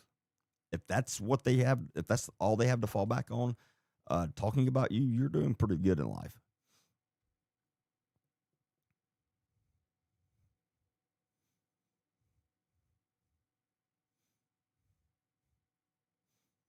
Apparently, they think Chris Hansen is as stupid as they are. No, and dumb people do. They think everyone has the same intelligence as they do, because they don't understand that there are people smarter than them. I understand there are people a lot smarter than me. I'm not dumb, though, and I'm pretty educated.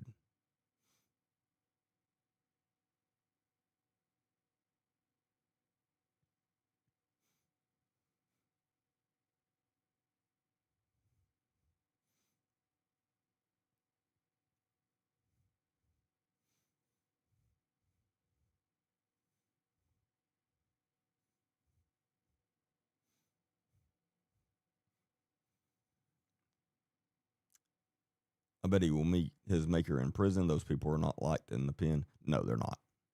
And when I interviewed her, she tried saying that, because I called it out. I was like, look, I know what's happening to Josh in prison, because I do. Anyone that knows anything about that, about prison and how that operates, they know what's happening to him. And I mean, he's living in hell right now, thankfully. I'm glad he is. But he is living in hell right now. And I'm sure there are horrible, horrible things happening to him. Well deserved. That's how I feel about child predators. Absolutely zero sympathy for a child predator. None. I could not care less what happened to you. And so, yeah, that's great, because I know he's suffering. She's not. And she's making, well, she showed it earlier, she's making like $10,000 a month off TikTok. There's a lot of money. There's a lot of people who would give anything to make that much money in a month. And she's making it off of, because of her husband is a child predator. It blows my mind.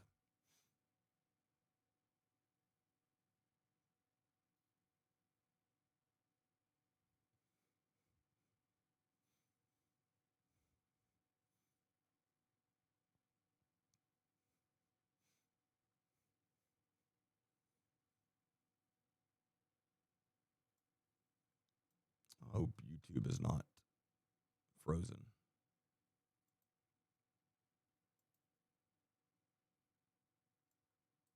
It kind of looks like it may be. Hopefully not.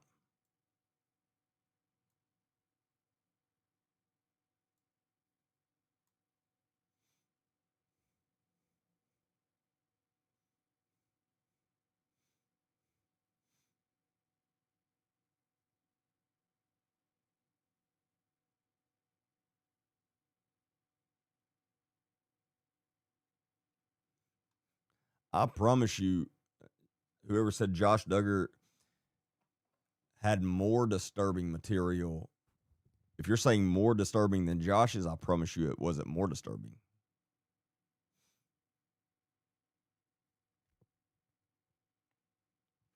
And don't forget Josh's statement about what he literally admitted to, what he himself said he did while looking at those images.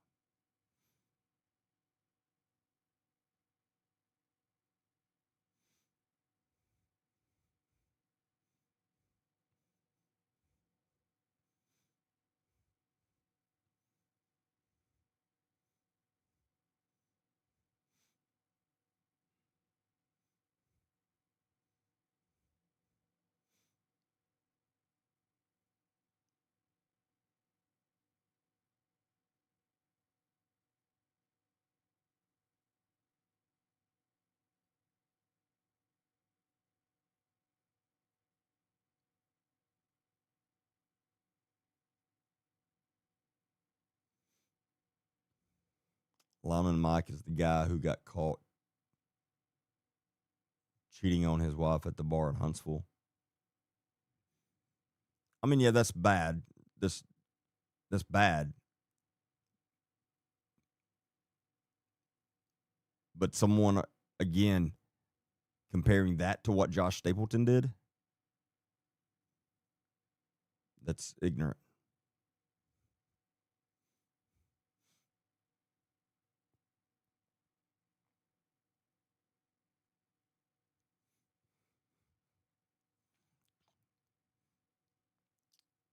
What restriction did I get the other night after I played a commercial for a sponsor? I'm allowed to play my commercials from our sponsors on all the platforms.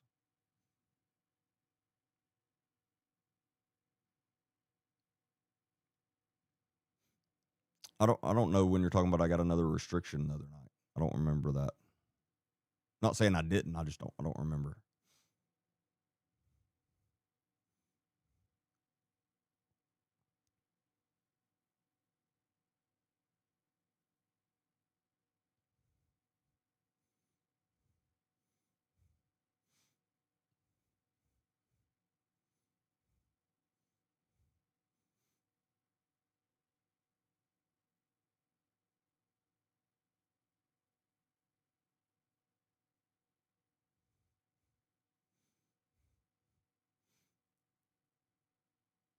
And getting her husband out is more important than helping the victims. Her words. I will never forget her saying that. Yeah, that's what she said on during my interview. And yes, definitely one of the sickest things she's ever said. Linemen are always married. True single lineman is rare. I didn't know that. So fact of the day.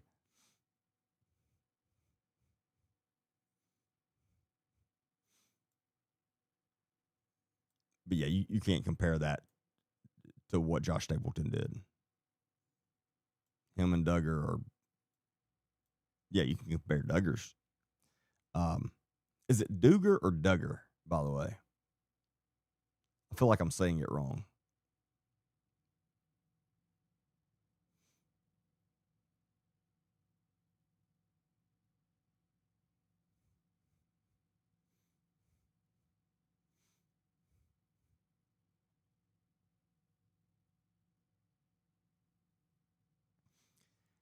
Do you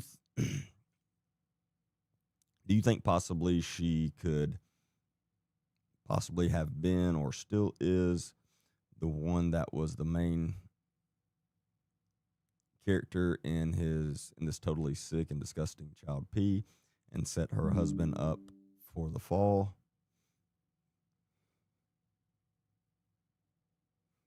Well, no, because they weren't together when he got in trouble. That's the whole thing. Which again is one of the most telling things about her. Her saying that she saw he got arrested for that, and she immediately reached out to him and then told him, "I will never leave your side again." You don't really have to know anything else other than that about her to know, whoa, there's something up here. Okay. Thank you, Christy. So it's Duggar. I think that's how I'll say it then.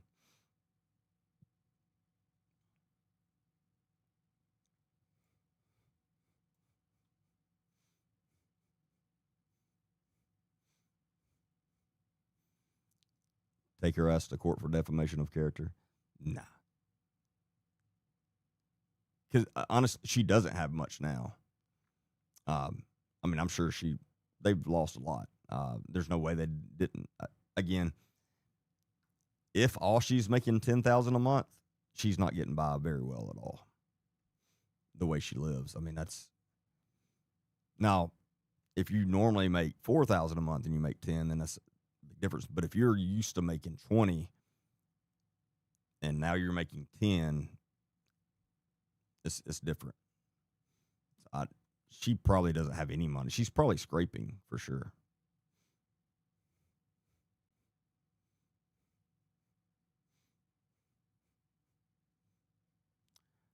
Duggar had the DD video. I haven't looked into the Duggar stuff to know exactly what he had or anything. I don't know what DD means, though. Let me see.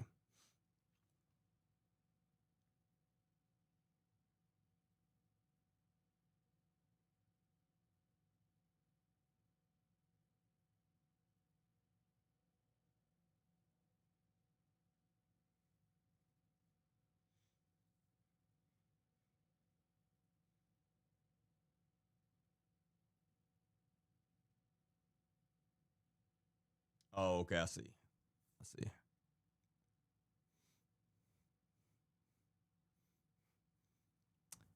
HOA fees, marina slips, car leases add up. Yeah, that's what I'm saying.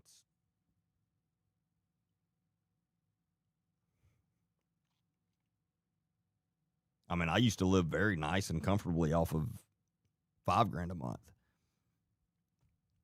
I wouldn't last a month. Literally, we would lose everything we had if we dropped to make. I mean, if that's all we were making now. So, I mean, the more money you make, the more you spend. Most people, anyway.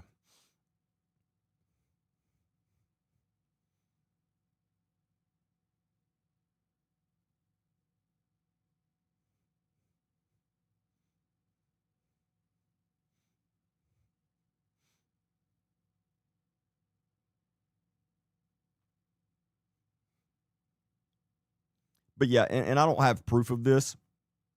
So this is speculation, but it's what I've been speculating from the beginning, that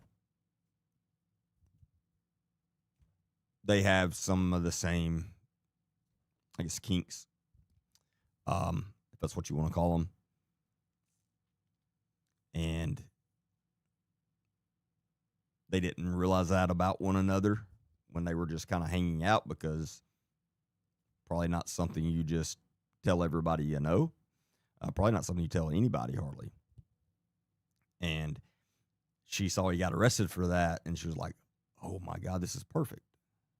And she went to him immediately. That's her words. And fell in love with him that day.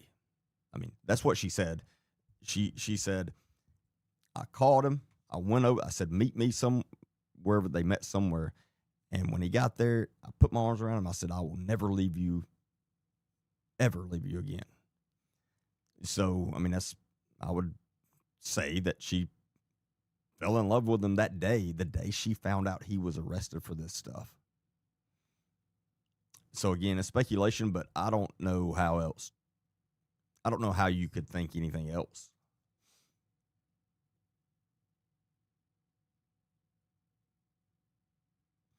Amazon makes it very easy to spend money too. Yeah, I got banned from Amazon by my wife.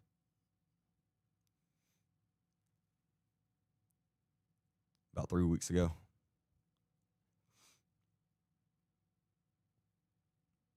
Not really, but she stays on me a lot. No, I've done a lot better on Amazon. I don't have time to even look on Amazon now, so that's really the thing. So I don't hardly buy anything on Amazon lately because I just don't have time, which is good.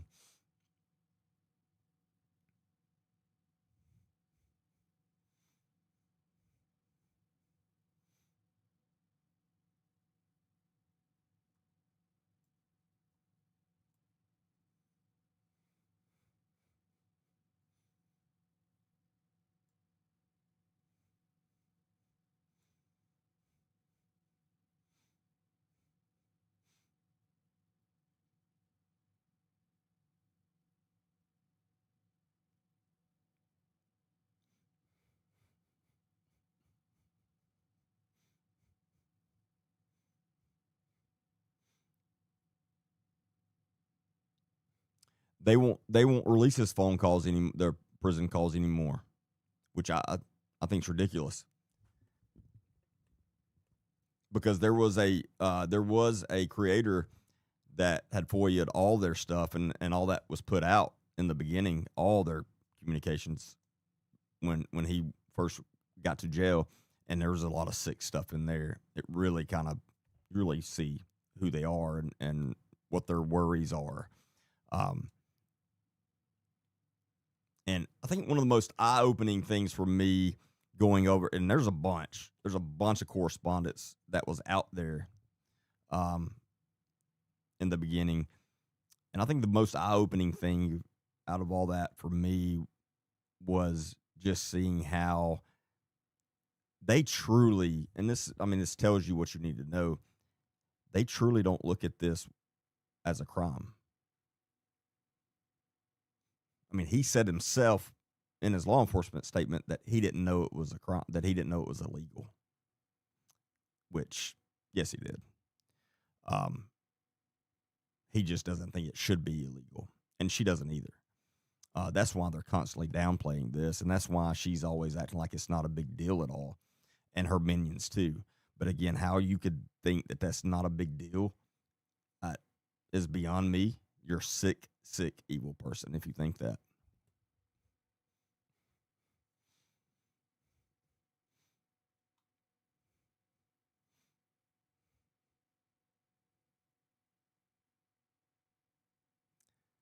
The Duggar people remind me of the ramp people.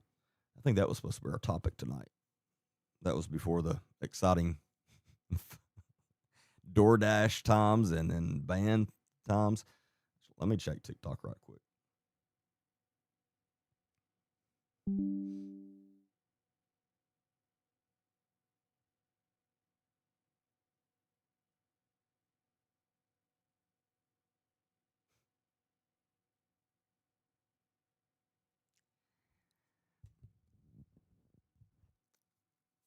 Appeal not approved.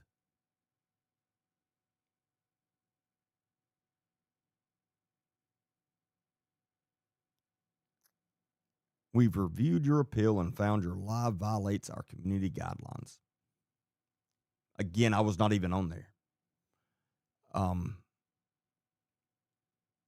Played the same intro video I've been playing for over a month now.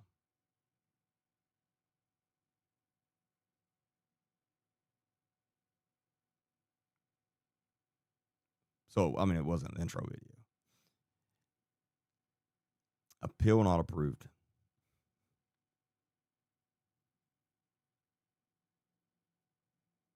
So now I'm suspended. I'm banned from TikTok for 4 days when I did absolutely nothing wrong.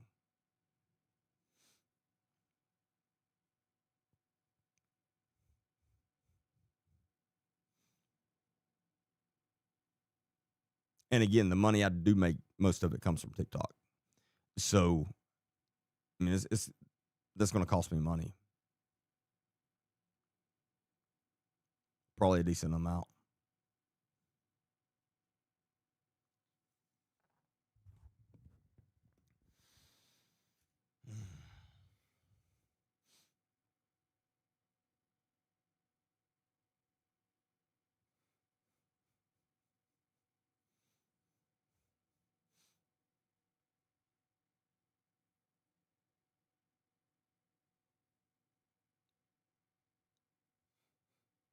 Oh, is it Tesha?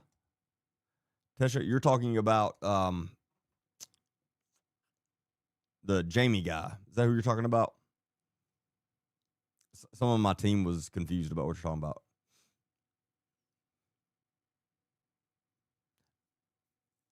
Yeah, she's talking about the guy that we talked about in the very beginning of the live, the retired police officer that was talking crap about me that I'd never even heard of before. I didn't know him at all.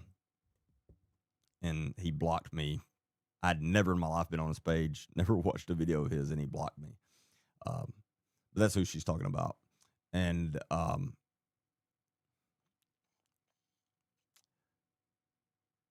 there is a video of the way he talked to her. And so right now we're talking about that guy that I talked about in the beginning of the live. That's on TikTok. Retired detective out of Florida. I think it's Florida.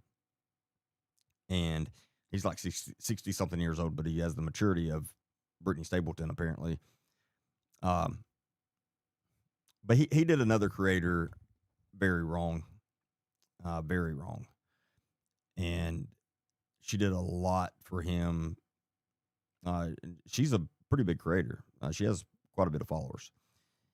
Cool as can be, very nice. A really good true crime creator, and he did her wrong, and then he started. So I haven't seen the money. The money. I just saw somebody post about that. I haven't seen the video that she's talking about, but I heard about it, and I will see it if there's a video because I want to see that. But apparently he talked to her. I mean, like we would say, like my grandma used to say, like a dog. And I don't understand, and it pisses me off. Like that pisses me off way more than him talking crap about me because again, I don't know him. And but I don't know. But this. And she and I are going to start doing some work together and collabing, and I think it's going to be a good thing for both of us. It's definitely going to be good for me. Again, she has a lot of followers, and she's very well liked. She's really cool, down to earth, for sure. And I just don't understand why he would have done what he did to her after she put a lot of work into a lot of things some projects they were doing a lot, and he just deleted everything apparently. And I don't know again, that was going to be one of the things we talked about tonight on, especially on TikTok, because that's where most of that crowd is, but we got banned. So, but as soon as I can get back on there, we will, I'm sorry, it pisses me off every time I think about it. We will, we'll go into that because I'm going to dig into that guy and I'm going to find out again. I do know he's a retired police officer. There's no doubt about that. But a lot of things he claims in his experience, I don't believe. It's one of those things that people if you know, you know. And if you don't, then you just take their word for it. But I don't believe some of the things he claims that he did in his, like all this allegedly claims that he did all this deep undercover stuff with the FBI, and I don't believe that shit at all. Not that guy. He doesn't have the character for UC work. Because it takes you have to have a certain kind of character to do that. For sure. You have to be a likable person, number one, and he's not. He's very boring. He just doesn't have the character for UC as far as like any kind of long-term, things. But he acts like he has all this experience in that, and he does it. And I'm gonna get the facts on that, and I'm all find out, and we're gonna call his ass out because again, that's the reason he didn't want me to go on and collab with him. That he didn't want me anywhere around because he knew my experience and he knew that I would pick up on his bullshit. It's the only thing that makes sense because again, I've never heard of the guy.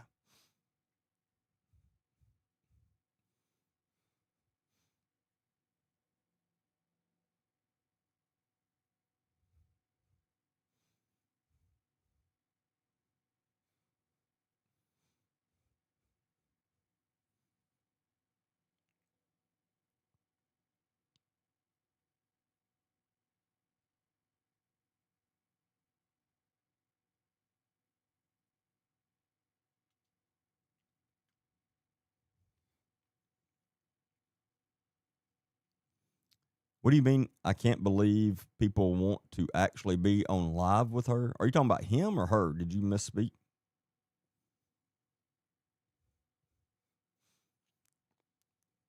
Need to get his merchandise up and going. Agent D Baker Minions shirts for sale. If y'all want them, that we'll make them. That's for sure.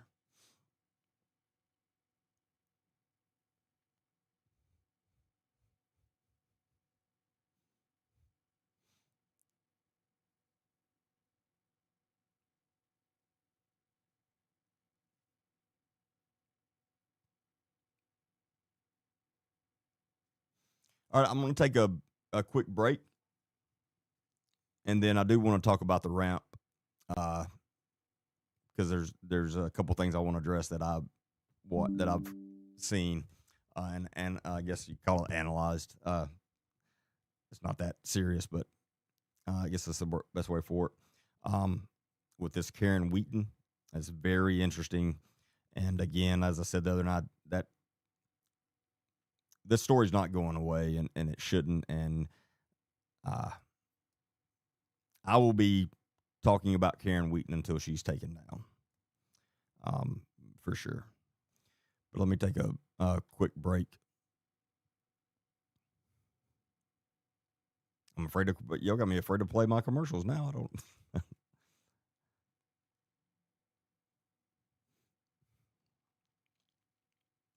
Because, yeah, YouTube, I can't play certain commercials, or I can, but it just, my live won't be monetized. I don't make a penny off my lives on YouTube anyway. So that's why I was saying it shouldn't affect anything.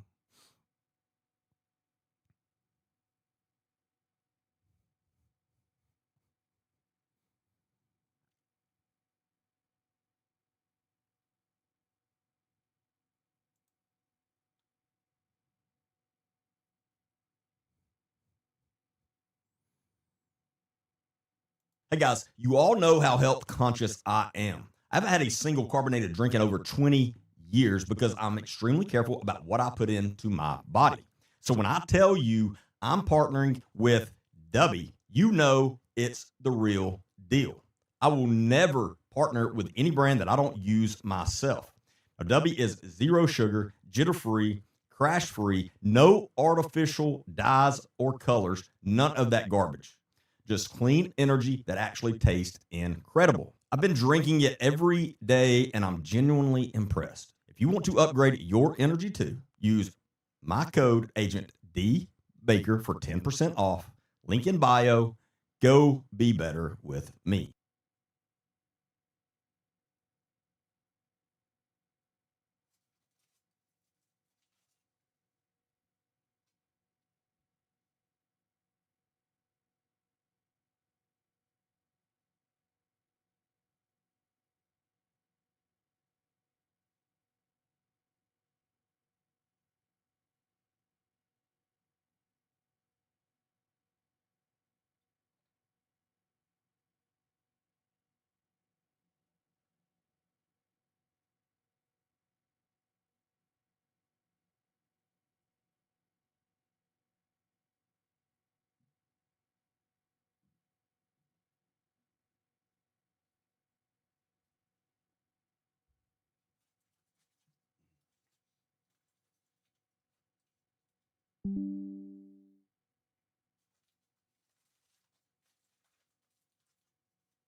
Hey, message me, Dana, and I'll check into it for sure.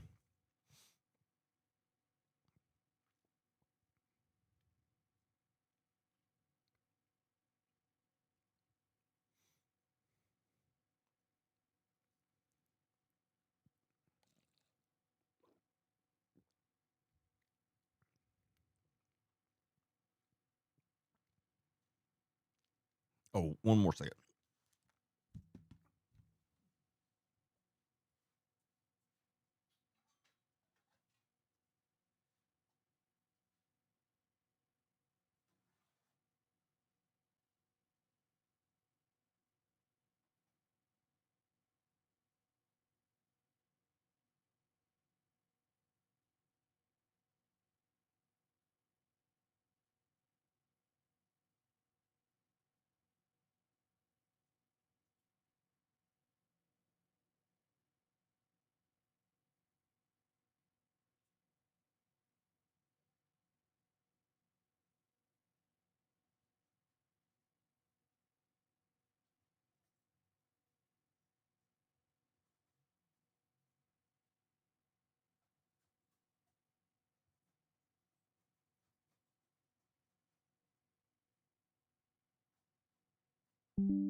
All right. I really appreciate those of you that have stayed.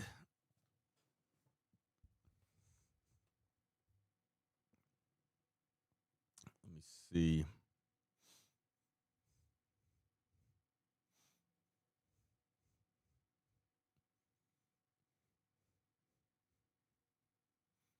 Trust me when I say they're making their money and ads off of you on this live anyway. Yeah, YouTube plays a lot of ads.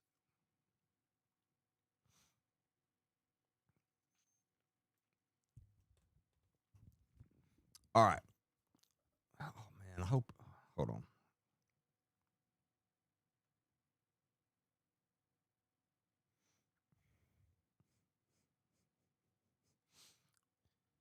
Let's do this.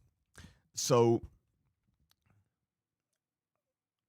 we're going to talk about the ramp out of, and it's in Hamilton, Alabama, which, if you're not familiar, is a very small town in the northwest, pretty much northwest corner of Alabama. Very nice little town. A lot of good people live there.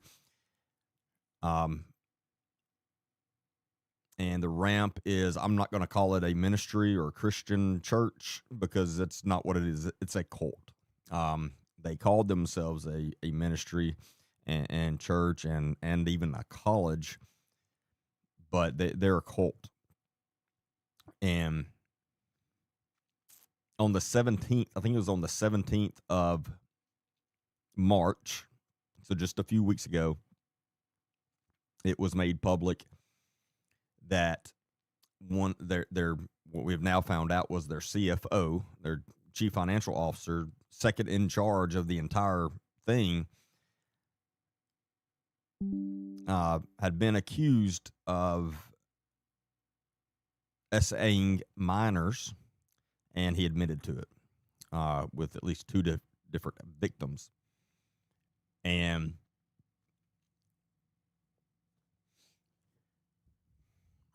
he is also Karen Wheaton is the founder of the ramp, and he Samuel Bentley is the suspect's name, and he is also happens to be Karen's son-in-law.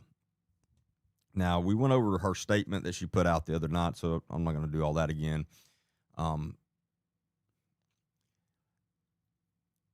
But we went through and I analyzed her statement she put out, and it was horrible. The things that she's focused on and the things that she's worried about versus what she should be, versus what a real and true Christian would be. She's worried about herself and her reputation and that place's reputation versus the child victims. We have also found out a lot more. She's brought in a lot of money through church tithes and makes a lot of promises on certain projects that she never does. Constantly begging for money. Telling people that, she'll go on a 45-minute rant up on stage, begging for people to give more money. You'll be blessed. And it's now, again, I don't have a problem with church taking tithes. They're supposed to. And I don't have a problem with pastors asking for money and requesting people to tithe and all that stuff. That's not what I'm talking about. She does this. It's a whole other level than I've ever seen in a church. I've never seen anything like it. And so anyway, she has purchased a lot of properties. In fact, over 40 different properties through this place. And when I first heard that, I thought, okay, she's bought, all these properties for the ministry, for this college that they have, whatever. Well, no. Some of her property purchases are literally investment properties, like rental properties. And there's quite a few rental properties that's putting money back in her pocket. We also found out last week that they owe $61,000 unless it's been paid, and it could be. Well, this was as of Monday, it was not paid. They may have paid it between now and Monday, but if they have not, they still owed Marion County, which is the county that Hamilton is in, $61,000 in property taxes for the last year. Now, if you're not familiar with how much normal property tax is in the state of Alabama, it's very low. In fact, I think it's the lowest or next to the lowest. We have the next to the lowest property taxes in the entire country. So not bad at all. More than I think we should pay because I don't believe in paying property taxes, but I pay them. That's the law. But anyway, so to owe $61,000 in a year, that's a lot of property. It's a lot. I owned 150 acres in rural Alabama, and my property taxes a year was like $320, literally. So 61,000, that's a lot. So, in other words, money's going somewhere, and a lot of it, but not back to the ministry and not to pay their bills, apparently. I suspect that if they will actually investigate her, and I hope they do, and this is looked deep into, I suspect she will end up in federal prison. Again, that is speculation, but I've seen it before. She and her organization have all the red flags. All the red flags. One that I mentioned the other night is when your pastor of your church is the most wealthiest person in your community by far, that's a red flag. Now, again, I don't have a problem with pastors becoming wealthy if they, run these large churches and things like that, and the finances work out well for that. I'm fine with that. But your pastor should not be the most wealthiest person in your community. Again, that's a big red flag. She is a very great communicator. She is. And since Monday night, I've watched quite a few of her videos, and she's an actress. And I am surprised. She is a very good communicator, but I am surprised that many people are falling for her BS because she's an actress. She has studied this stuff. There's certain things she does. I can tell she has literally worked on it and studied this stuff. From how she is supposed to say certain words, the tone she's supposed to use at certain times, and all that. There's techniques to all of that, and she has studied all of that very well, and she's very good at them. But again, when you're literally acting like that, a lot of people can see through that. But apparently, a lot of people have their blinders on for her. And so it is surprising that it's not surprising that a lot of people have fallen for her stuff because, again, she's a great communicator. But on the same note, it's surprising that many has. But you're not allowed to talk about them. You're not allowed to criticize her at all. And if you criticize her at all, the entire ministry comes at you, tells you you're going to hell, and all this stuff. They treat her like she's a god. And allegedly, she pretty much states that she's a prophet. Allegedly. Just heard that from a lot of people that went there. Hello, my sweet front porch friends. Yeah, you are going to see what that means. And it is creepy. It is. But a lot of red flags. And we know that this is now the second member of her staff that's been caught red-handed essaying minors. There's also a lot of people that are connected to her and to her ministry that have been caught doing that. It's very strange. It's like a whole network. It's obviously something. It's part of their culture. It definitely is. And so, and saying that, there's no telling how many true victims there are, because there's no telling how many victims there have been, but they've talked those victims into making them think they're not victims. I guarantee you. That's how brainwashers work. And that's what she is. She's a brainwasher. Truly. And it's horrible. But she has created a cult. And I don't use that word lightly. I don't go around saying these big churches are cults or anything like that. This is the first time I've ever said anything. It's the first time I've used that term in a very long time, especially publicly. So I don't take that lightly. But I truly, that's what it is. Yeah, she is very charismatic. But again, it's an act. Some people are more natural, have a lot more natural charisma about them. Hers is a little natural, but a lot of it is practice. She has practiced this stuff a lot. I don't know if this is true. I've not verified this, so don't quote me on this, but I've been told by a few people that she always wanted to be an actress and that she had tried being an actress at times. Again, don't quote me on that, but that is what I've heard, and I could see that.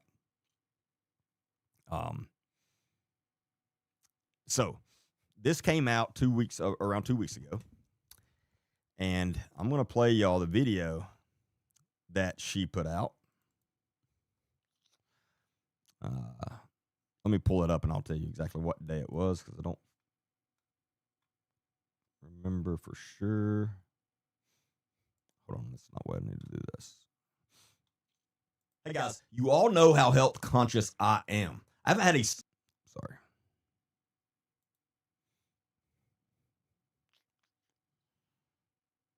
Let's see if this works. There we go. Let's see.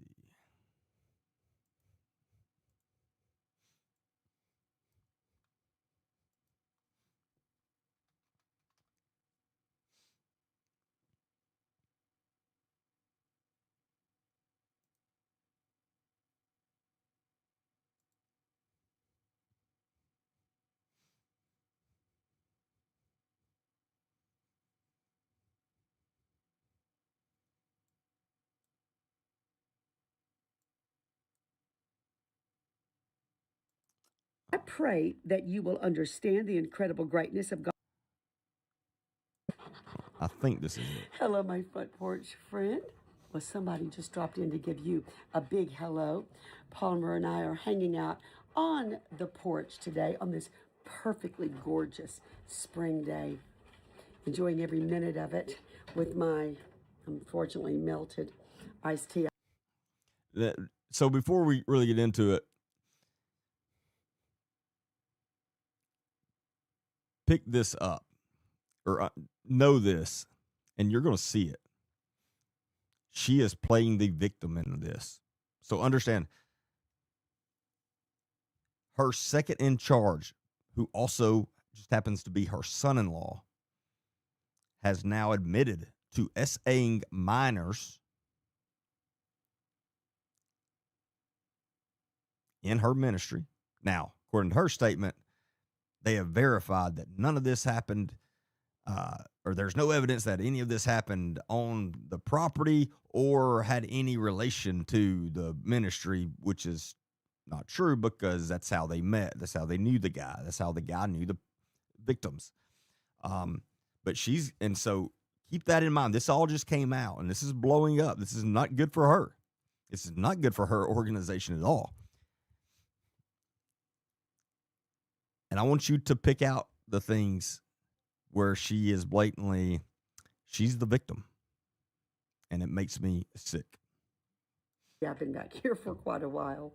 It's hard to stay inside on days like this. I have a word I want to share with you to encourage your heart and strengthen your faith. But before I do that, I want to remind you of something coming up. If you haven't registered yet for Women's Ramp, it's coming up like in 2 weeks, April 10th and 11th.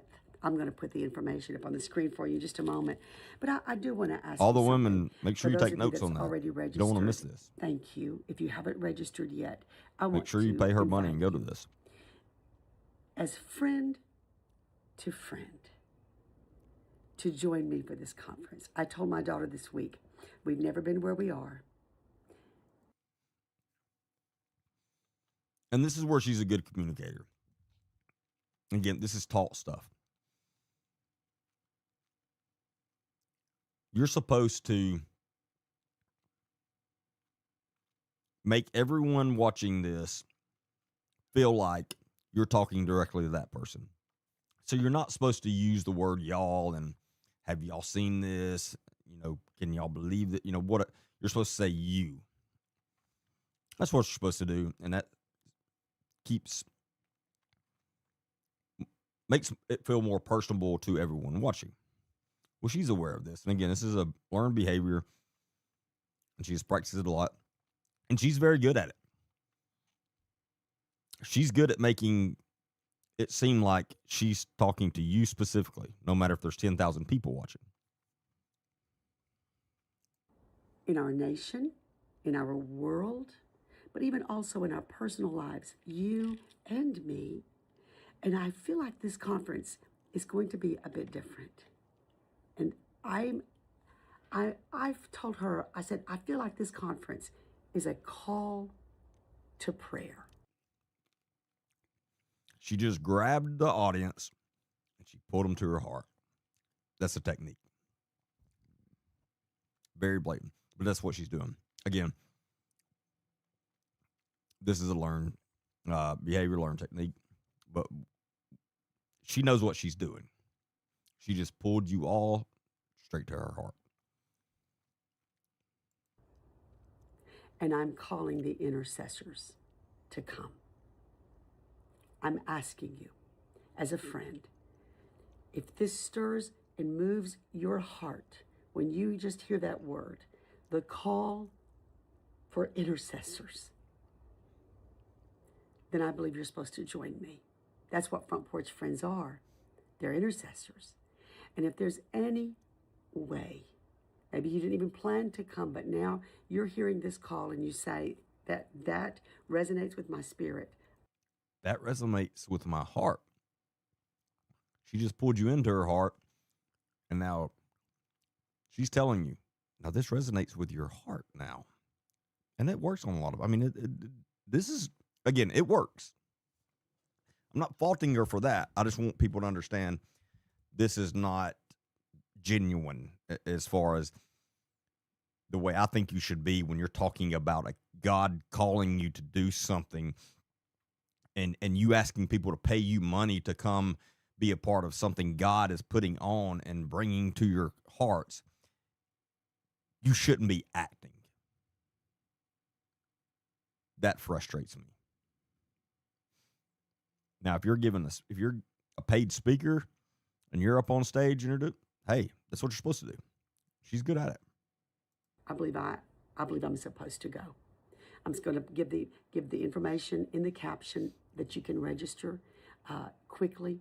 The registration fee this year is to help us to cover the cost of a very special lunch that will be provided for you, and also, of course, to cover the cost of just the conference and all the rentals and everything that we cover to make this event happen. But even not only is it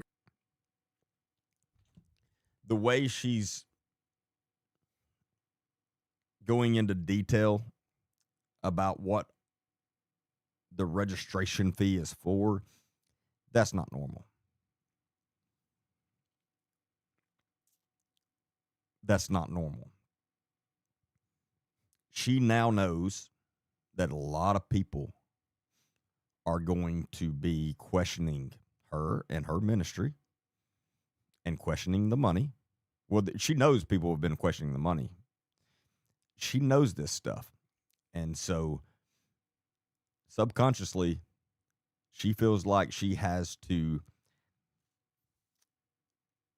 really go into detail to try to convince you why you need to pay the money to come, because it's for this, for that.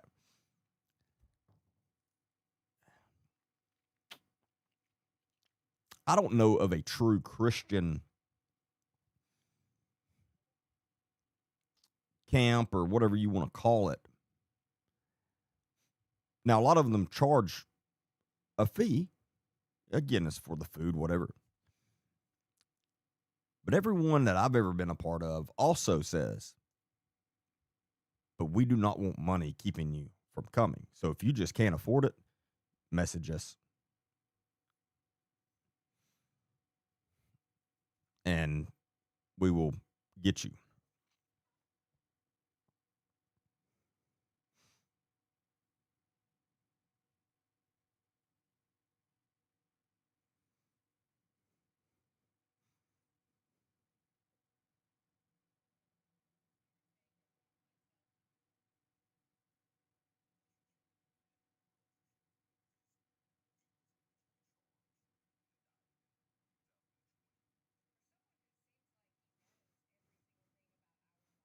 Sorry, hold on.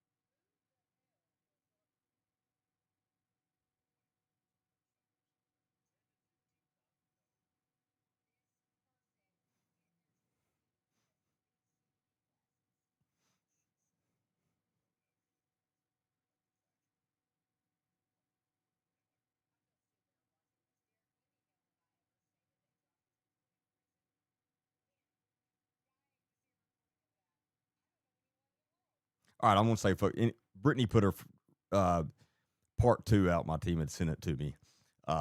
So let's stay focused here, team. Y'all stop. Y'all got to stop getting my mind.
All right, all right. I promise this time for real.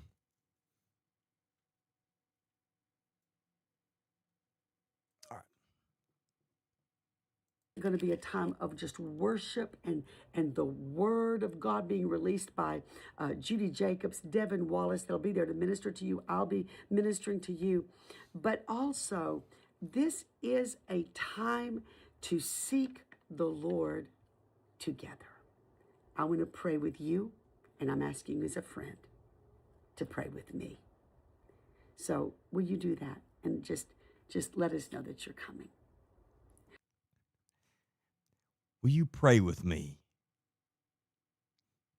And just let us know that you're coming. What? Oh my goodness. I'm counting the days. All right. Now, She's begging people to register for this. This word that I've been thinking about this week is, it started off when my mom, she's so funny. Mom, she's 91 this year. And there's just nobody like her. Every day, she's going to say something that I'll know is from the Lord. This week, she got in my car, and I was driving, and she opened the passenger side, and she gets in the car, she sits down. The first thing out of her mouth when she looked at me, she said, "Well, have you checked to see if the Lord's still on the throne?" And I said, "I have, Mom, and He is." So I guess today I've come to ask you, my friend, have you checked to see if the Lord's still on the throne? Because you and I both know He is. And because He is, you need to come to my, whatever she's calling it, and pay me money.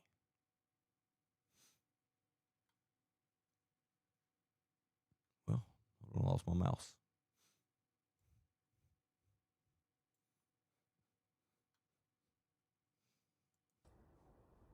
There's a beautiful scripture that we've read so often, and this week it's just been ministering to me in this time of storm. But I want you to listen to Ephesians 1 again. Listen to it with fresh ears. Talking about Him being on the throne. Ephesians 1 says it like this. It says here, I pray that you will understand the incredible greatness of God's power, His mighty power. Isn't that just beautiful? His mighty power that raised Christ from the dead and seated Him in the place of honor at God's right hand in the heavenly realms. Now, just say now with me. Now, He is far above any ruler or authority or power or leader or anything else, not only in this world, but also in the world to come. Just so powerful. I could just read that every day. It'll never get old to me. That Jesus is seated in heaven in the heavenly realms. This is the right video. I'm just so glad he says he's far above every ruler, every authority, every leader. What does that mean? Every demon, every principality, all of that. No, that's one she's done. That's not the one I just, like there, I didn't remember that part. I was like, hold on. Let's get to the right one.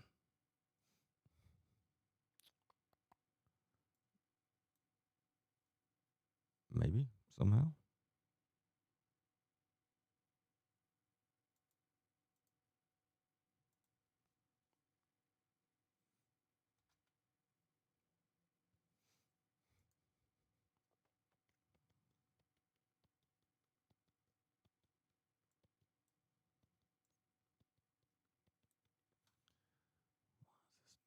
Like this.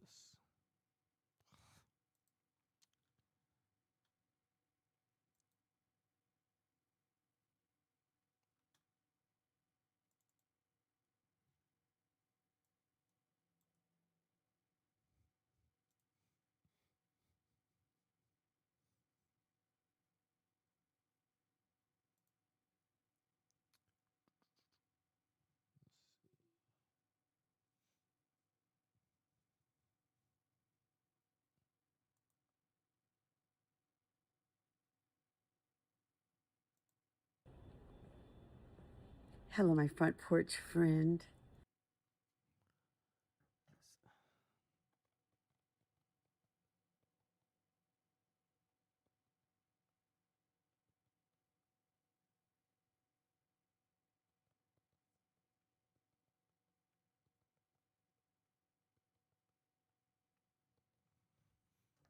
I think this is it, hopefully. All right, let me get pulled up.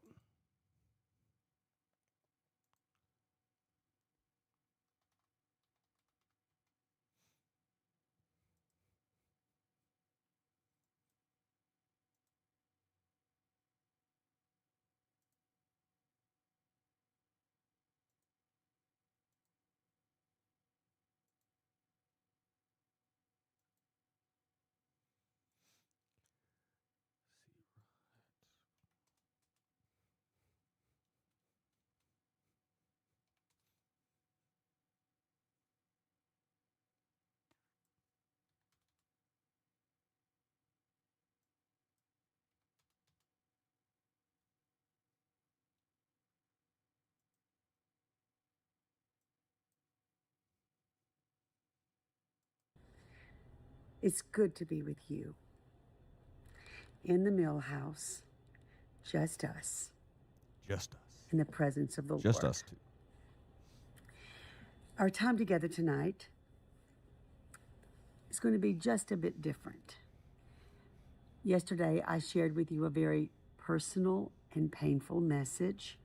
Yeah, okay, so she did this one. She put this video out literally the day after all this came out. So keep that in your head, in your mind and she's playing the victim. That expressed a season that we have been in this past week. And it has been, just to be honest with my friend, probably one of, if not the most challenging and painful weeks of my life. But we all go through those storms, don't we? You've been probably one of, if not the most challenging and painful weeks of my life. One of the most challenging and painful weeks of my life. Of my life.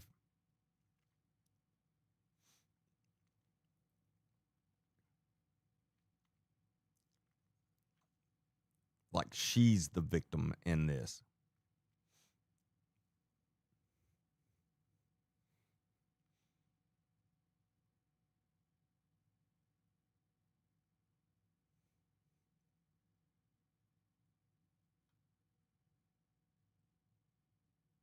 Life.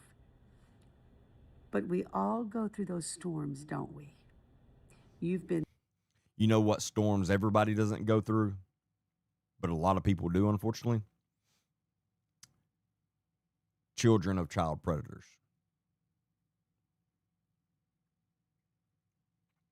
Which is way more serious than your reputation taking a hit there, Karen. In there in different ways too. And maybe some of you watching me right now, you too are in a season where it just feels like the hurricane is just spinning around you. But I wanted to come to encourage you from one that's in the storm, speaking to another one.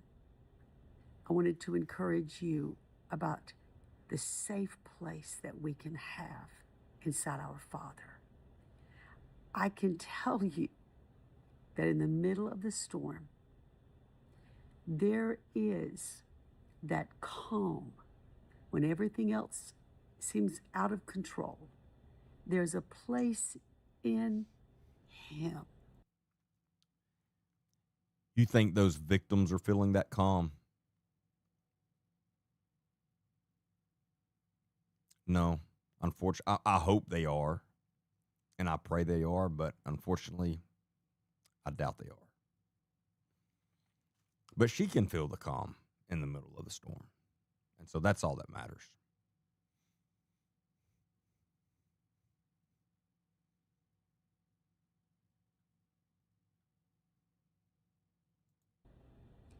That you, my friend, can find rest and peace. But this is what I'm talking about. I would think a lot of people would see this and understand this is an act. You, my friend, she's a good actress. Honestly, she is. That doesn't even make sense. That's just how good our Father is. I love the word that tells us, and this is one of my favorite verses, where He says, I am near the brokenhearted. You know, in these seasons, and you've been in them too, when you're hurting, have you ever noticed that it's like you can just say His name, Jesus? And He goes, yes. It's not like you're praying and He's far away. No, you just go, Jesus. Yes, I'm here. I'm here. That's what He wants to tell you tonight. You can just speak His name. You can speak His name right now, sitting in the waiting room of a hospital, or sitting in your kitchen hurting tonight, or as you're watching this right now. Speak His name and let Him reveal to you His nearness. Over these past few hours and days, there's a few scriptures I want to share with you that have just meant a lot to me personally. You know, in these times, don't we love the Psalms? It's just like they just come alive like a voice off the page. And that's what it's been for me and my family over the past few days. Her poor family. Psalm 61. Can I just read you a few scriptures? I want to share these with you because I want them to encourage your heart like they are mine. Psalm 61, listen to this. It says, "O God, listen to my cry. Hear my prayer. From the end of the earth, I cry to you for help. When my heart is overwhelmed, lead me to the towering rock of safety, for you are my safe refuge. A fortress where my enemies cannot reach me." You know what place should be that? of all places, a church.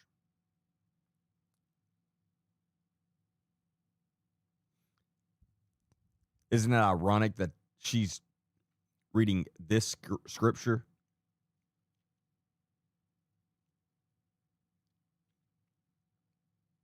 when the victims and the victims' parents and family thought that their children was in that safe place, only to have horrible things done to them?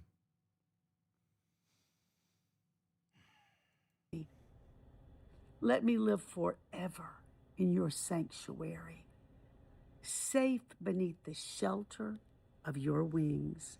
Isn't that just beautiful? I love that because inside of God, inside God, and we are in him through Jesus. We are in him and he is in us. And inside God, we will find. Like, she's an actress. I mean, this doesn't take any kind of expert to see this. My goodness. She's an actress.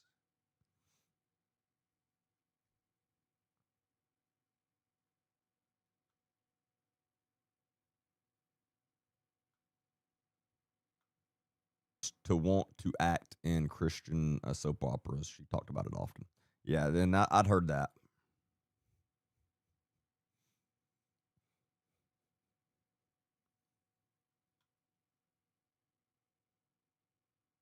But I mean, this is.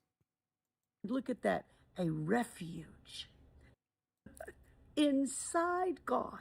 And we are in him through Jesus. We are in him and he is in us.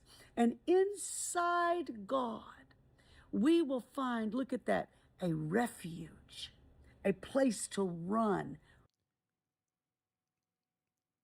I feel like she's mocking the scripture more than she's trying to spread the scripture. Again, I don't know why you would have to act if you're truly passionate about scripture. In the storm, you will find a safe place, a towering rock of safety. That is for you, sweet friend. Listen to this beautiful passage. I love this one. Psalm 62. Oh, this one is so good. It says, I wait quietly before God, for my victory comes from him. He alone is my rock and my salvation, my fortress where I will never be shaken. Look down at verse 5. Let all that I am wait quietly before God, for my hope is in him. He alone is my rock and my salvation, my fortress where I will not be shaken. My victory and honor come from God alone. He is my refuge, a rock where no enemy can reach me. Oh, my people, trust in him at all times. Pour out your heart to him, for God is our refuge. Oh, that's your word tonight. In the midst of the storm, there is a rock you can go to that you will never be shaken. You can feel like everything around you in your life is shaking. Everything. But no, everything else around me may be shaking, but not where I'm standing. Because where I'm standing is not shaking. Where I'm standing right now, I don't have to be shaken. All the circumstances, everything can be caught in the whirlwind, but I'm not shaking because I'm standing on a rock that will not be moved. Sweet friend, that is for you. You don't have to let this world's words of fear and anxiety, you don't have to let the things that the world is saying get inside of you and bring you fear. Anything the doctors have said or people have said, or you stay on the rock, you stay in him, and you don't ever have to be shaken. Doesn't mean you don't hurt. Doesn't mean you don't cry. But you don't have to be caught in despair. All right, My team is messaging me saying I can't take her voice anymore. I'm going to have to get off. So that's enough.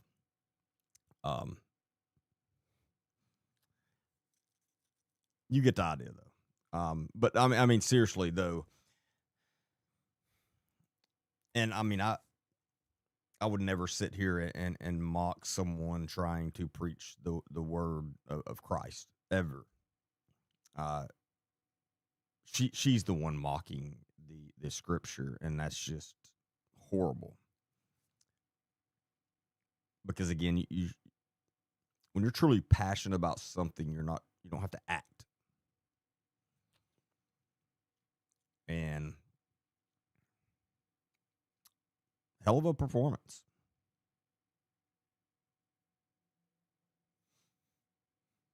That's for sure. Again, she's a great communicator, but she's an actress. And it's shocking to me that, again, I can understand people falling for that, and because they're looking for that friend, and I get that, and I don't fault them for that.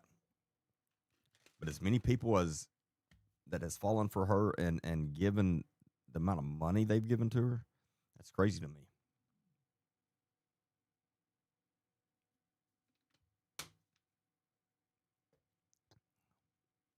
Her rock is paper machete, filled with money.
But yeah, and again, we talked about we got stuck on the other stuff a lot longer than I meant to tonight. Because I want to talk a lot more about the ramp, and I've done a lot more research, and we're continuing to do more.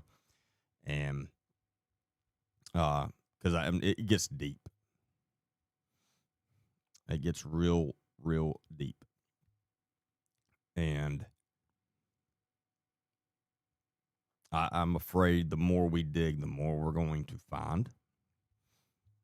And I do believe this is extremely important to bring as much awareness to this as possible, because there are still people actively giving her money, and they're victims because she is committing fraud. I mean, no, hands down. And doing that in the name of religion, in the name of Jesus, I can't think of much worse. And so we're going to continue to call her out. But I appreciate each and every one of you being on here. I know this was not a normal live, but it's part of it at times. We'll see if we can get the TikTok stuff situated. I don't know, but I appreciate you all.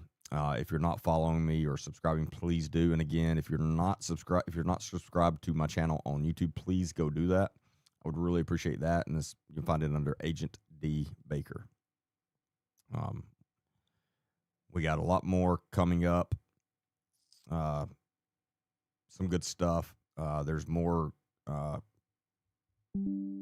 Chris Hansen and I are doing more work together. I'm very excited about that.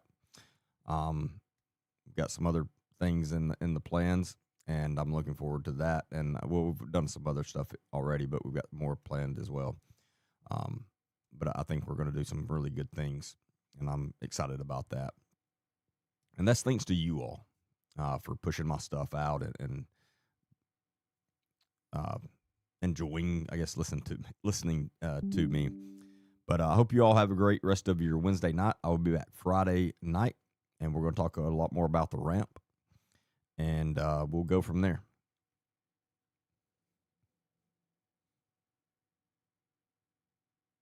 Welcome to Truth Recon. I'm Agent D. Baker.